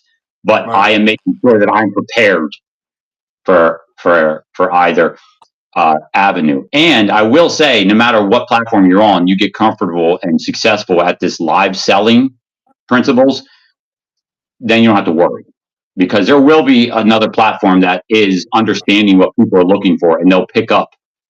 They'll jump on the opportunity of people wanting to get away from one platform because they don't like what's going on, and jump over to another platform. So I'm not worried about it. I know that there will be a safety net, essentially, and there's already, some out there, and we're not going to talk about those, but, they're out there. There are other opportunity platforms out there that if it goes a direction I don't like. And I'm confident in, the principles that I build things on is another reason why I don't like using tactic principles. I like to utilize principles behind human behavior, because no matter what platform you're on, the human behavior stays the same. I'm not, the people aren't just going to change. They've been that way for eternity. So that's why I'm not worried about it. I also believe that Whatnot, and everyone's got to be prepared for this. Next time there's a huge surge in the stock market, when it becomes a friendly environment for IPO, Whatnot will probably jump on the opportunity IPO, because they have tons of angel investors, tons of like hedge fund money in that want a payday, and that's their payday. So they'll either go public. The other option is for them to get bought out, but the payday is way, way higher when you're talking, going public. So, and then just like Etsy, when and if they go public, things change drastically. I mean, I don't know if people remember the Etsy days when they finally went public, how different everything became as soon as they did. Because then they have to answer to the average stock owners. So they always have to show profit. They have to, or show incentive for people to at least look like they're going to be profitable in the future. Well, so that's my thought of where Whatnot's going and what I'm going to do about it when it happens. I think the highlight to everything you just said, which is the bottom line is we're building a brand, right? If you build it, they will come. Yeah. If the live selling, which we've talked about in previous podcasts, the live selling platform, the live selling concept is only going to get larger. It doesn't matter who it is, where it is, or what it is. It's just that will forever be, to me, the growth model of selling, right? Live selling is not going anywhere. Yeah, it's not going anywhere. So the bottom line is that whether you institute these principles here, there, or anywhere, the results should ultimately be the same. So that's really what it boils down to, is that these are things that we want to take away from today's conversation and continue to help us build a business. Can I tie something in there for you? Since we were talking about Give You so much, a lot of the other platforms, or some of them, don't even allow that. Interesting. Yeah, for sure. So, what's that? No, I was just thinking, you're absolutely right. And I was in that same moment, I was thinking, I wonder why that is, why they don't allow that, as opposed to Whatnot allowing it. So it might just be a difference that Whatnot put in place. Well, keep in mind, like I also tell people on my shows, do not build your brand on the tools. Utilize the tools to help build your brand, but don't build your brand fundamentally on the tools that are provided, because those tools can go away at any time. Yeah. The gambling principles, like I've said before, all it takes is one attorney general in the state to get a bug up their butt once Whatnot gets big enough to start causing and creating problems. The same thing could happen with giveaways. If giveaways start looking as a lottery type of thing, just all it takes is one twist of a perspective, and then Whatnot is going to try to, save their problem by getting rid of it. Which is what I think what they did with I don't know that it has anything with the legalities, with all the bloops in the chat and stuff like that. That went away. Yeah, and that's who knows? But the bottom line is, it was there, now it's gone. So you're So don't build your business on the tools. Utilize the tools to build your business. That makes sense. Yeah, that's what Whistling just said. Build your brand on you, not tools. So yeah. I mean, again, for me, this is what we do for a living, right? As many people in the chat. So I think when you do it for a living, your perspective on sharpening your stone is different than if you do it for a hobby or do it part-time. And it doesn't diminish someone that's doing it part-time, but when it's your primary source of income, you're always trying to figure out a way to get the edge to increase profits, because that's how you feed your family. So, but hopefully what we're talking about resonates with everyone that sells on the platform. So, I do want to say, what on that point, like, I encourage people. If you're doing it as something that's entertaining for you and that's all there is to it, go nuts. Do giveaways constantly if it brings you joy.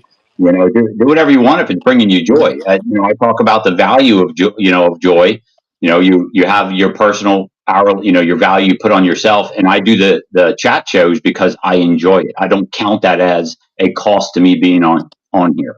Doing this is a joy to me. So I don't consider this as a business cost to doing whatnot. So if that's what it brings to you, do it. Have fun. Come on here and enjoy it. The people will enjoy it. The people that get your giveaways still like it. It's not like it's and if that gives you joy, that's great. But me, I build a business. What brings me joy is profit. A successful business, and a successful business is built on profit. So that's why I talk about it the way I do. I'm not trying to say that this is the one and this is what everyone needs to do on here. But if you're interested, in the way I do things, and if you deem me successful, then, take that into consideration, what I'm saying. So, well, I mean, Jerry, listen, there's joy. You can gain joy in so many different areas. From a business perspective, it's very difficult to be joyful if your business is failing from a profit standpoint. 100%. I can't correlate the joy there because sooner or later,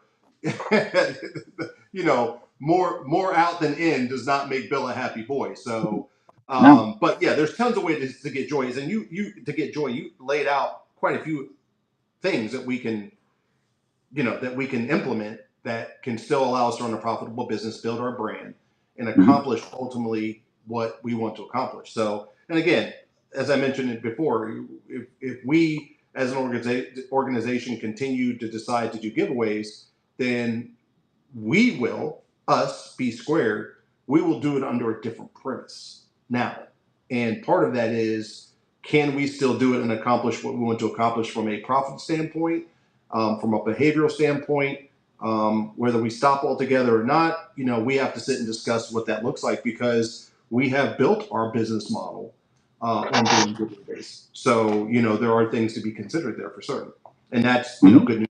So good news is we can come up with alternatives to accomplish the same thing. The bad news is if we had a chance to do it over, I would have loved to hear this journey. Right, wrong, or indifferent. I would have loved if there was a tutorial about giveaways when you get on whatnot, just for you to consider. Yeah. I would have loved to have heard this when we first started. So there you go. Yeah, that might be something for you, my man. There's the value. Jeremy does a tutorial on the economics and the psychology behind giveaways before you start actually doing giveaways. That way you can figure out what you're doing and why you're doing it. Yeah, and I wish, I wish that for everybody. That's why I am actively trying, and I'll get it set up. It's just hard with my schedule. The YouTube stuff where I'll have stuff dedicated that people can go, hopefully be able to watch before they get too deep into it as an alternative perspective. And I talked about this, Whatnot's perspective is always pushing giveaways. And I also talked about why they push those. They have their own reasons that they want giveaways to run constantly. And it doesn't mean it's beneficial to you. It's beneficial to them, but not necessarily to you. Right. So I wish there was content for other people that jump on and just go blind, with what they're told right out of the gate without even, taking into consideration what some other alternative methods would be or options. Yeah, maybe we can collaborate on that, Jared. I'd love to collaborate on something that allows people to at least hear and evaluate the concept behind giveaways before they start their selling career and whatnot. That would be an amazing, let's just call it a tutorial for lack of a better description. Yeah, that'll be the first video I do when I get my YouTube. Yeah, you talked about that. So what's so again, switching gears for a second because I have a couple of other things. I know it's your birthday, so if it were me, I want to party like it's my birthday. But I am. When do you anticipate having YouTube up and running? Because I know you talked about that on Sunday. I'm running. As far as independent videos go, it shouldn't be too long. It's just a matter, again, of time. It is so hard to squeeze that in right now. I'm trying to get fully employed at my, I'm trying to get fully staffed up so I can, not run into problems that I have to take time out of my day in order to fill the gaps with that. So it's kind of hard for me to answer that question because hiring right now is not the easiest thing in the world. That is our learning curve. This is our learning curve today in comparison to the past. In the past, when we started our business, we had friends, family, stuff like that was, young enough that they were looking for work, and it helped. We hired them, and now 15 years later, all those opportunities aren't there anymore. Right. So we're hiring outside of our sphere of influence because they've all gone on to do, create careers, do their own businesses, so on and so forth. So that's the problem I'm running into. And when that happens, I'll have time. And as far as my understanding, it's no different than here. On any social app, it's, being on as frequently and consistently as possible. So I don't want to, just like here, I didn't want to start off on a rocky foundation. I don't want to do the same thing over on YouTube. So unfortunately, like if I had even an inkling of the time that I could get it accomplished, I would tell you. But every time I do that, I just shoot myself in the foot because then people are like, I just give disappointment. You know what I mean? Like, yeah. So, I would love to say, hey, it's going to happen, in a week or two. But, that would be optimistic on my part. I've been trying, I got the channel set up and all that kind of stuff. I'll eventually start doing my Sunday chats where I'll just multicast over there. But that involves another issue with the way Whatnot works and the codes. I'm not going to get into all of the detail, but our account is set up. Long story short, our account is set up to stream to a different YouTube channel that I don't want it to go to, and it becomes problematic to switch that information in here and to allow me to get the codes to do so. So we would have to change the phone number on our account and stuff, and that's becoming a problematic option. Well, I know a lot of your audience were clamoring for your YouTube channel to be set up, so we'll all be looking forward to that. Hopefully in the near future once you get some of the technical kinks worked out. You did mention something on Sunday I wanted to talk about.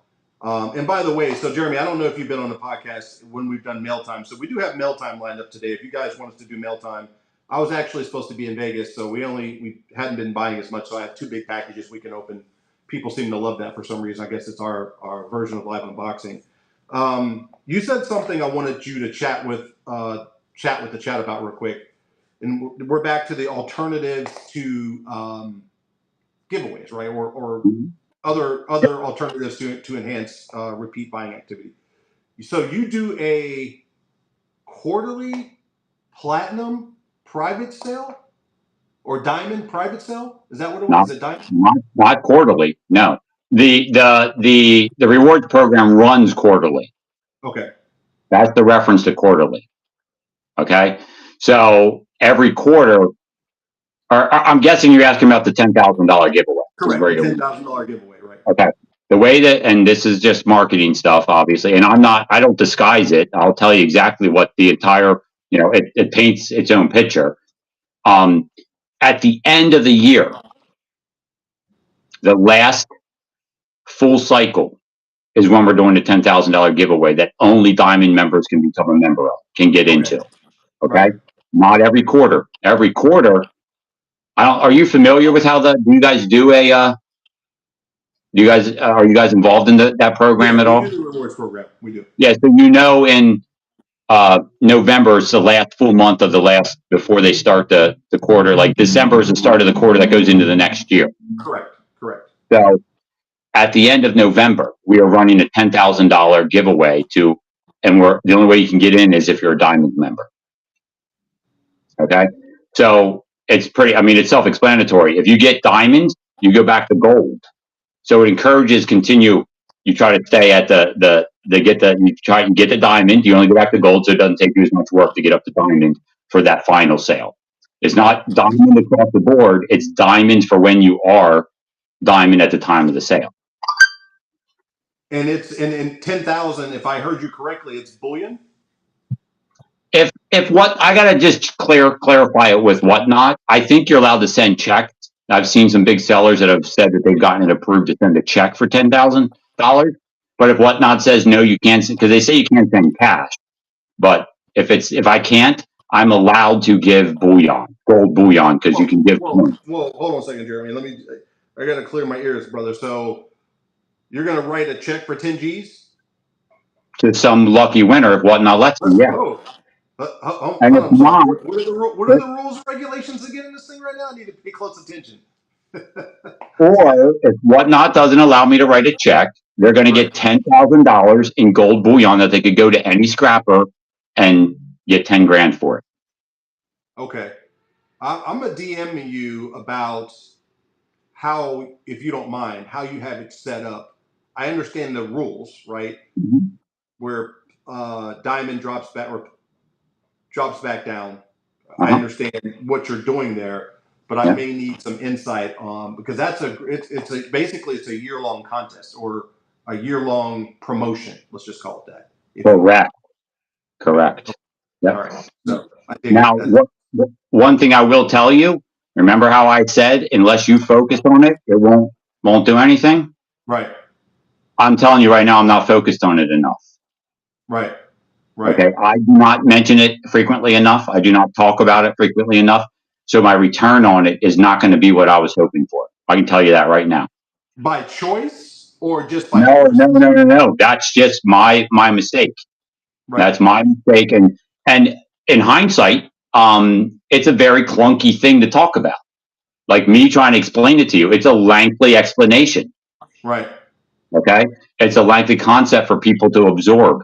It's not easy. So in retrospect, will I be doing that type of thing again? The answer is no, because it is too clunky and too cumbersome. There are way better things that are going to be more beneficial. So there's a learning lesson on my part. I was like, the initial concept, I was like, that's it, from the initial principle, I'm like, that's a great idea. It's going to encourage people to get the diamonds and then go to gold. So on, and they'll spend more in each quarter. I make it harder to encourage people to spend more during the early phases, but I didn't push it enough during the early phases for it to be as effective on the back end. Right. So Right. if I break even, I'll be happy. Well, you'll break even for the year, because next year there will be overflow from this year's, your Well, customers. I'm talking about break even on the, on the 10,000 I'm giving Right. away. Right. Right. Right. Okay. It, I mean, not still that. conceptually, the fact that you're willing to do that is still amazing, and the year's still young. So who the hell knows what'll happen? And stuff like, people are always saying you should put it in your show notes. I'm just not a show note centric person. That is Yeah, not part of my ritual. I probably should. I don't read them. Yeah, and that's my fault, but that also goes back to one of my fundamental principles that visual real estate is one of the most important principles to me on whatnot. And any little bit that gets in the way of my visual real estate, I don't like it there. Right. Hey, babe, can you put up a poll as to who reads show notes? Because I'm sorry to say, I just never read show notes. No, again, it's you have to direct the people to it. Right. I mean, all that stuff is only effective if you push it, if you sell it, if you, direct it, and there's another, it's on that note, people are paying attention to you. I don't know if anyone's here that's been in my shows. It just happened yesterday. I have 130 people in my room and I have a sterling silver piece of jewelry that I'm running at $1 for free shipping, and it doesn't sell because they're paying attention to what I'm talking about. So that's a good and bad thing. Yeah, that's good and bad for certain. So I try to express to people, like, you got to pay attention to what you're saying, where the chat's getting directed. And when you're in control, they're going to pay attention to you. And that costs you money, whether you realize it or not, because that proves that people are not only in that situation, nobody bought it. It's a free profit for anybody that wants it. It's at least worth $10 in scrap. Free shipping. There's no risk for $1. And nobody bids on it. That happened to me on multiple occasions. Every time it's because I am, not focused on what I'm selling. So let's say you're just slightly not focused and someone's paying attention to you. Yeah, you might sell it for $10 or $15, but what could have you gotten if everybody was focused on that item? As opposed to, so you are losing bids. You may have sold it, but you're getting penalized when you're really, distracted, or you're really chatty, or you're answering questions. If you watch me sell, I try to acknowledge a question while the item's running, and I say, I'll answer this when this is done. I'll answer your question when this is done. I will not Jeremy, answer while I'm chatting. that's a good point. I want to stress that because it has happened so many times to us, and you don't realize it in the moment. You only realize it after the fact. And in conversations like this, where you're trying to run an item, you do want to focus on the item, but you're in the midst of doing all the other things that we do as sellers. And people are paying attention to you, especially if you're in front of the camera, which we're in front of the camera not as nearly as much as we are behind the camera, but they're either paying attention to you or paying attention to your voice and not paying attention to the item that's running. As I Can I sit make here a and think point about on it, that? that's happened so many times. Let me make a point on that. Tucker says Dad talks too much. Yeah. Listen, everybody. Sometimes being quiet is fine and dandy. Do not feel compelled to talk constantly. Well, Sometimes it's okay to let the product do the talking. that's kind of the antithesis of what people think that the social element of this platform is designed to do, which is the engaging, the entertainment. That's why I've come to the conclusion that on Whatnot is the most difficult platform to sell on for all of these things, right? Because that's something you have to have a mental awareness of that, because you're trying to do the social engagement thing, you're trying to answer the chat, you're trying to do all these things, but there's certain times that you should and shouldn't be doing that. If you have a $300 item on the table, probably shouldn't be talking about the sports at that moment or Correct. anything for that matter. Correct. So, but you're not thinking about it at that moment. You're just thinking about engaging the audience. What I will tell you, you're never going to not make that mistake on here. Okay. Right. You can reduce it by acknowledging, taking notes that you did it, whether they be mental or handwritten, depending on you as a person, and going back and watching what you're doing, how much you're talking, because inevitably, if you're there watching yourself running items and you're talking about, like I do it all the time, I'm talking about my cat, that our new cat that we have. Mm-hmm. That cat costed me money in more than one way. I love the cat, but 100%. I start talking about tea, the chat goes off on tea, and guess what's happening? I guarantee you it's affecting my prices that I'm selling. There's no I know that. I know that for a fact that's happening. Not to mention the distraction she is to me when I'm trying to sell. Love the cat. That's why I put her, I put her in her apartment, we call it. We have a big, huge, the front office, which she pretty much lived in when we first got her. So I'll put her in there when I am when I understand, like, okay, I'm being way too distracted, which is distracting the chat. That kind of stuff. You got to go back and watch and realize. That's what I did. I'm like, holy crap, I'm really seeing how much me petting the cat, talk about the cat, stuff like that. I'm doing that a ton, and I know it's affecting. So you got to, people love tea, and it's not like she's going to disappear, but, she's getting better about just sitting, relaxing, as opposed to being all up in my face in business and stuff. So she'll be making her cameo appearances and stuff like that, but she will have to be, put in her apartment a little more frequently than what I'm doing right now. Yeah, you got to bring her out at key moments, not in the middle of running the good stuff, but in the intermission. Yeah, you're right. People love to see the personal side. I'm not discounting that at all. It is huge. I said it today. I was like, I love animals, and I love cats the most out of any animal. I would bankrupt the company, I said, for, to keep the cat alive. So, people love to see the personal side of you, 100%. It's just, you got to be able to check yourself. Like, when is it negatively affecting more than it's helping? Yeah. Are you going to get that recipe right? No, you're not. You're not going to get it perfect, but you can improve it. I got to tell you, I hope that you guys are getting as much value out of this as I am. These are just little nuggets. They're just little nuggets everywhere that, our job is to figure out how to, juggle all of these things to grow the business and grow the channel. And sometimes these are things that are conscious, sometimes they're not conscious, but I just think about when we run and we're in the middle of running something really good, because we do pride ourselves, Jeremy. We find good stuff in the wild.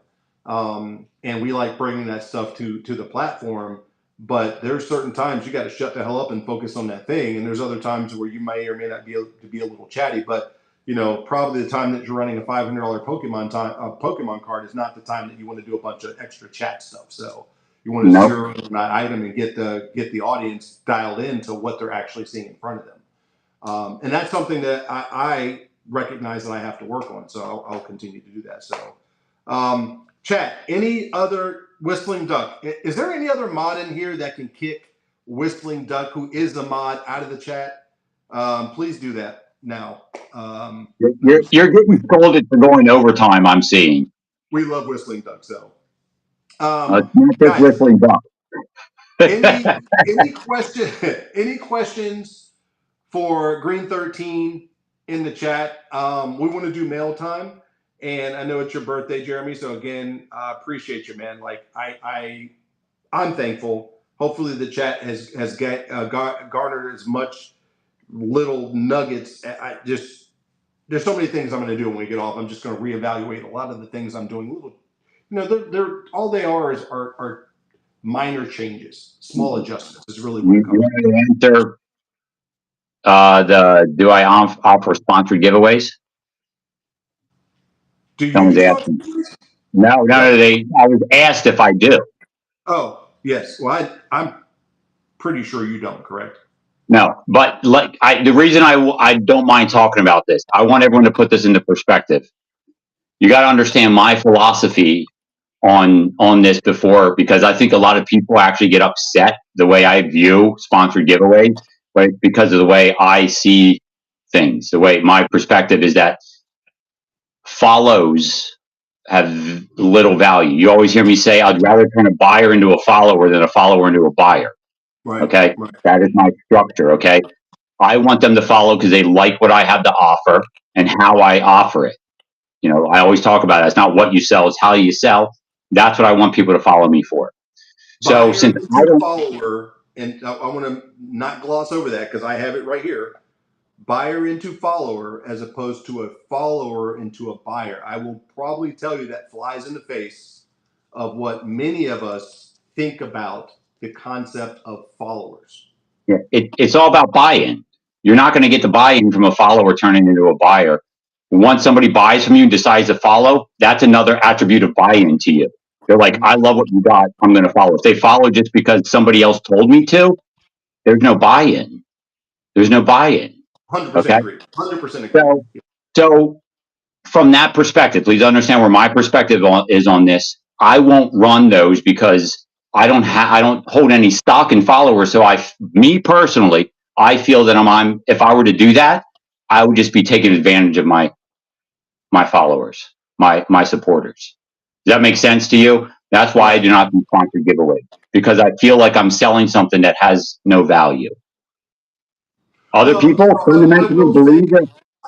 I subscribe to the saying, nothing attracts a crowd like a crowd, right? Which in compared to nobody in your room, compared to more people in your room, when you're scrolling through and you do see someone that has 60, 70, 100 people in your room, you may or may not be inclined to pop in and see what's all the hoopla about, which does give them a better chance of potentially gaining a follower, buyer, follower than no one being attracted to the volume of people or being attracted to the opportunity to potentially do a sponsored giving. So I do see some value there, but I don't discount the entirety of our conversation as well. Yeah. So. No. Again, I'm just trying to give it to you from my perspective. That's why I don't do those. I know a lot of people like those. I mean, I'm pretty certain everybody knows that I could probably never suffer the repercussions of the bad part of giveaways by just running sponsored giveaways all the time. Correct. If I decided I wanted to do that, but that's not my fundamental beliefs. That's not what I believe brings value here and whatnot. So I'm not gonna do that because it just doesn't fit into my wheelhouse of the way I want to sell and attract people. Right. And what you were talking about earlier, I like as much quantifiable stuff as I can. If somebody bought something from me, I can track that. Okay. That's why I don't care about, even if a buyer turns into a follower, I can't track that. I can go in and look like, oh, they're a first time buyer. Did they follow me? Did my follower count go up? You can kind of get a gauge, but I don't go and look at those metrics. I just, grind the way I was talking about, trying to get people to buy through deals and all those fundamental principles that I build my foundation on in order to create as much buy-in to me as possible. So all of that just leads that I pay zero attention to the followers. I pay more attention to what metrics I'm looking for, and that's items sold. So I focus on items sold because the more items I sell, the more buy-in I'm going to be getting from people to turn into followers. Right, and the more So measurable your model is, your business model. a lot easier to measure, but that's again, we're getting really long here in answering that question about running sponsored giveaways. That is why I don't do those, because it doesn't suit my principles and what I believe. There's a lot of people that have a different opinion, and that's fine. If that's what works for you, then you can keep doing that. And then of course the buyer sponsored giveaways are accomplishing what you're looking for. Right. So I don't think there's anything wrong with them. They're just not right for me. Yeah, and that principle applies to pretty much everything, everywhere, anytime. It's what's good for one person is not good for someone else for reasons that you may or may not disclose, or reasons that you may or may not be able to quantify. So, but one thing I can tell you about Whatnot, Jeremy, there's a lot of people that do things that you can never figure out why. So I stopped trying to figure that stuff out all the time. Yeah. It's kind of crazy. I think I'm being asked you about an opinion on algorithm. Is that a question for me, or is that something you wanted to talk about? Yeah, well, so I think what has come up in the past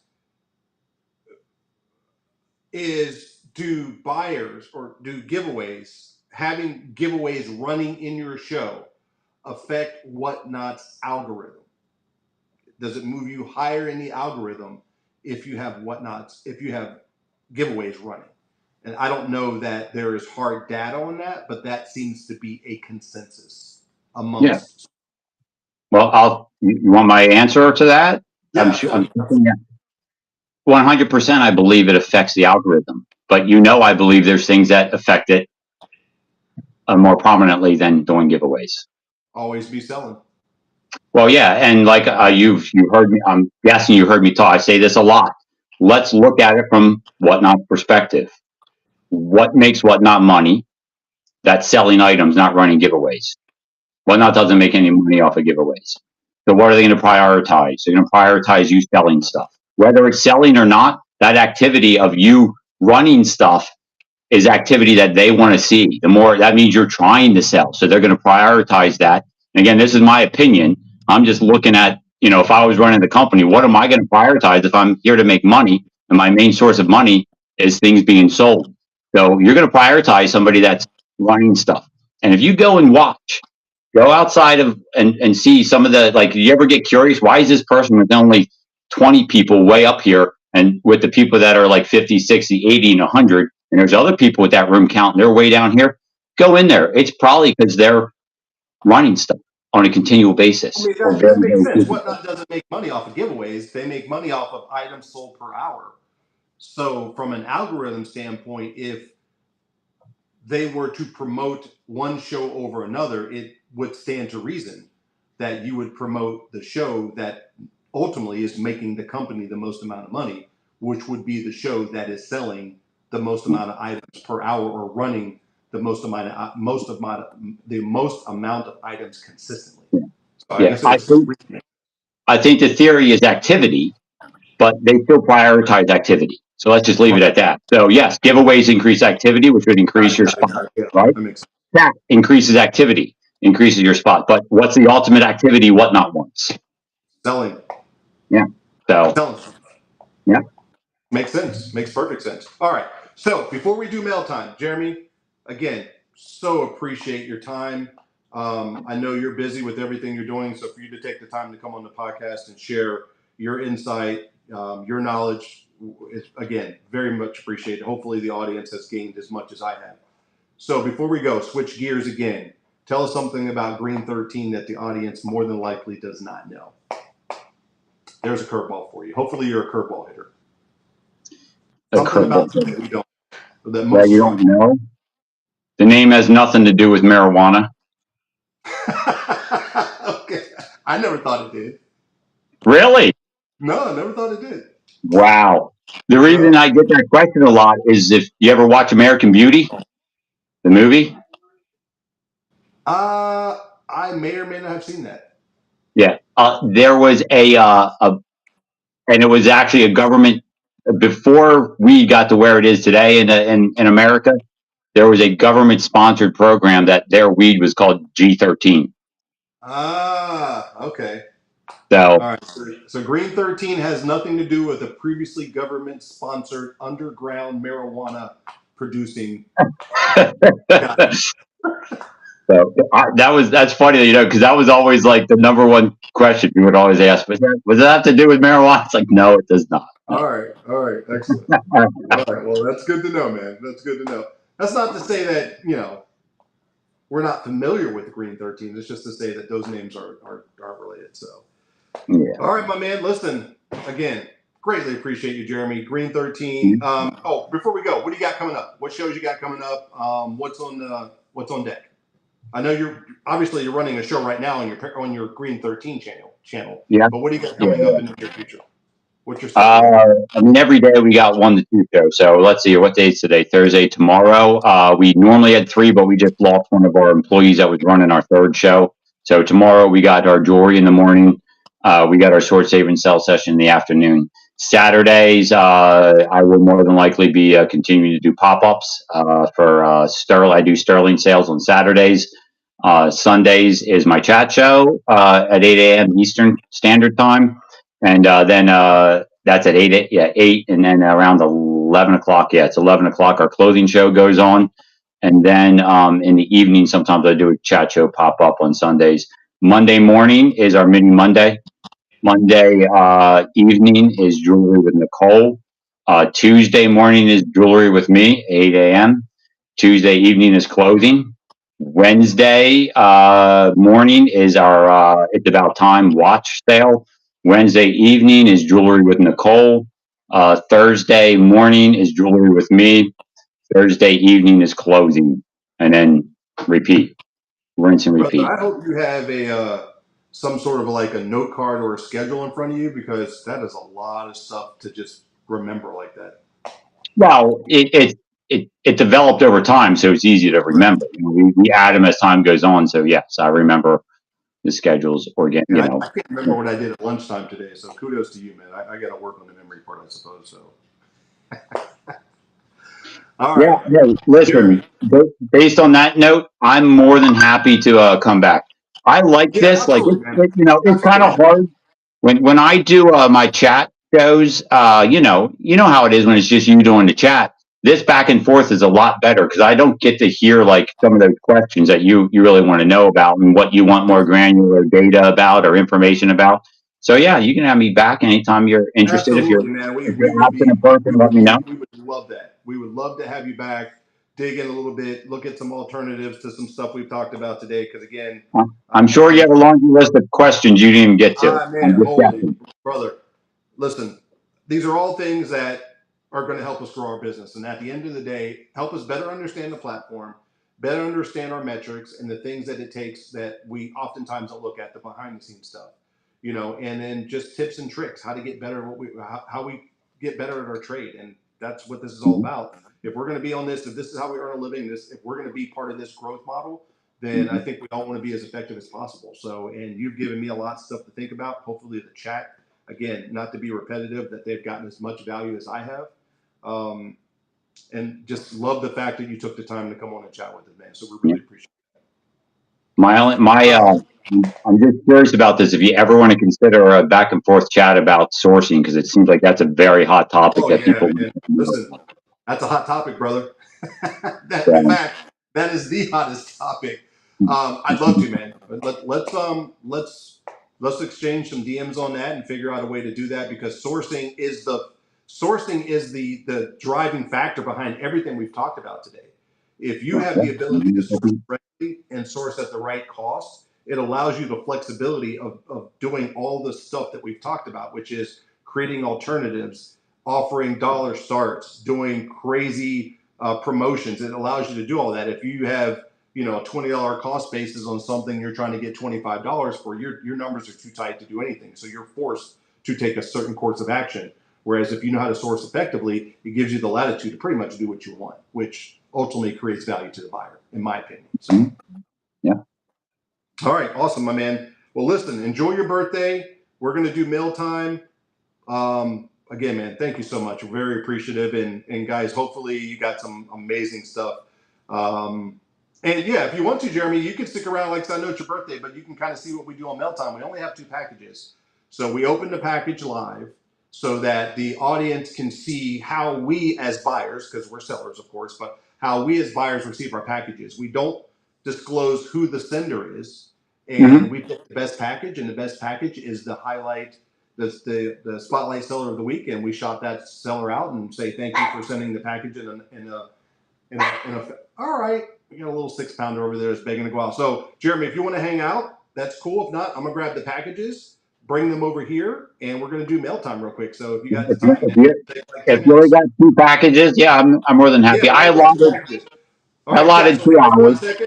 I'm gonna grab the 2 packages. I'm gonna let this little 6-pound menace outside, and I'll bring the packages over. You got them? Yeah. Okay. William Jr.'s got it. All right, guys. So we'll bring the packages over so you can see. Like I said, I was supposed to be in Vegas this week. So normally we'll have like 6 or 7, but this week it's only 2. So let me grab the camera, switch it around, put it over here. All right, so you guys see that? Everybody can see? All right. All right, so this is, now you guys know that we don't disclose who sent the package. So the most important part about opening a package, in case you're wondering,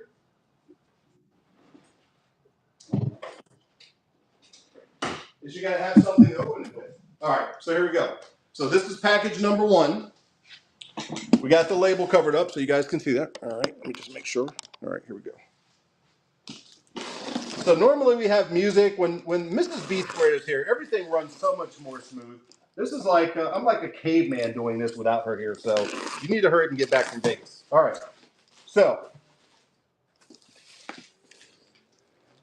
nice bubble wrap on top.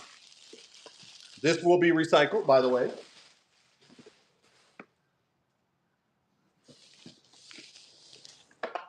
All right.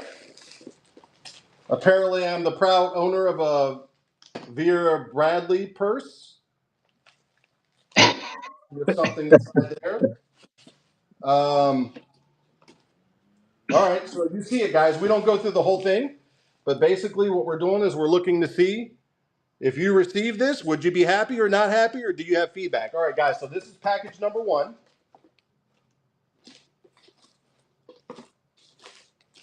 All right. I'm really excited about this purse, guys. Really excited. Okay, so here we go. That's it. Package number 1. I can tell. Actually, surprisingly, I'm really excited to go through that. I don't even remember what I bought. All right, this is package number 2.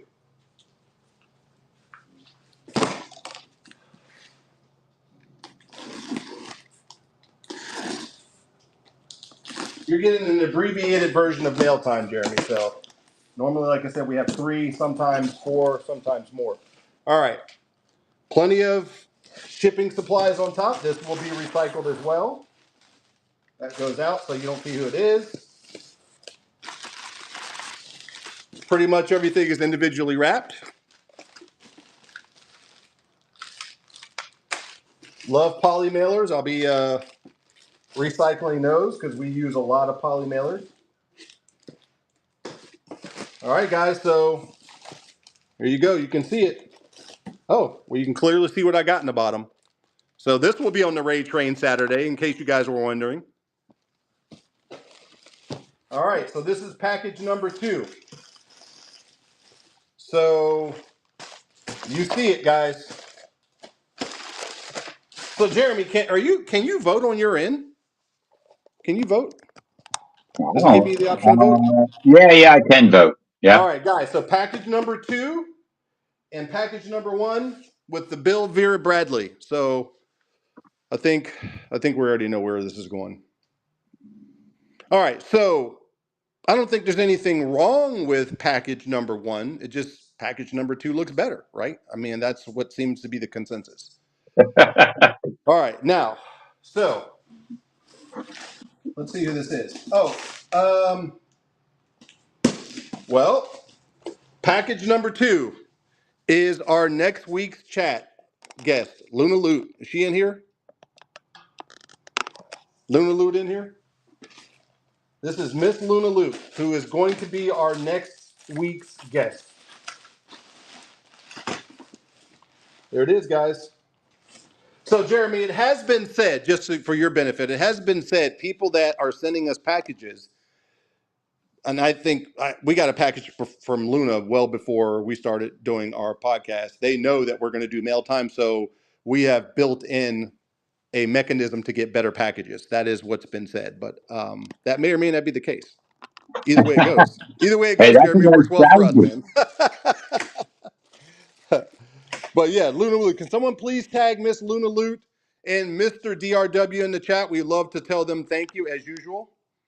And again, Jeremy, man, brother, I can't thank you enough, guys. If you don't have a pad full of notes, then we did a bad job today. Or I wouldn't say we, maybe I did a bad job today. So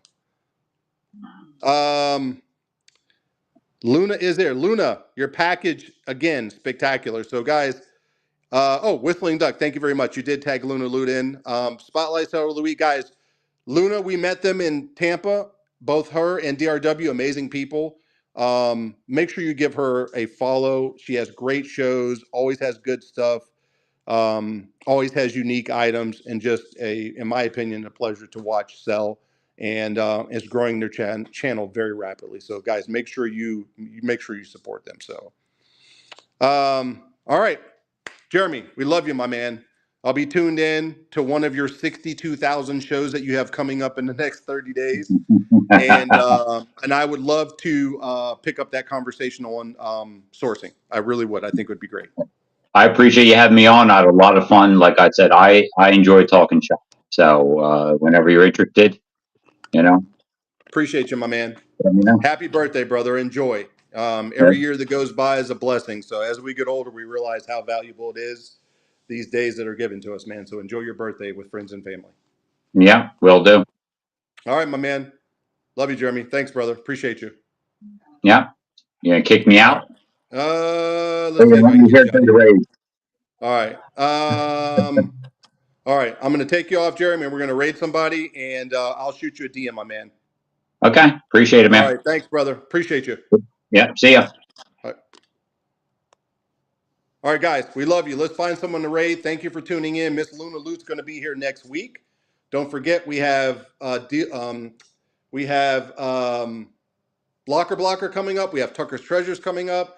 A lot of stuff going on, guys. Make sure you tune in and be in the raid train this weekend, guys. We have fire, absolute fire. I promise you want to be there. So, all right, let's see who's in here. Week after. I know it's coming up sometime soon. Appreciate you, Billy. Thank you. Hella Thrifty. I want to just say, guys, I could not see him the whole time, and I was working. It was blind. It was weird. So I'm discombobulated right now. So I'm I just still want to make here. sure I say thank you to everyone. Whistling, DRW, Hella Thrifty. Obviously Billy, Custom Wood Burning, Luna, we love all you guys. Live to love all you guys, man. Thank you guys for supporting. Let's see if we can find someone to rate. And guys, don't forget to check our preview show tomorrow, and we're running a card show tomorrow too. So love you guys. Have a good evening.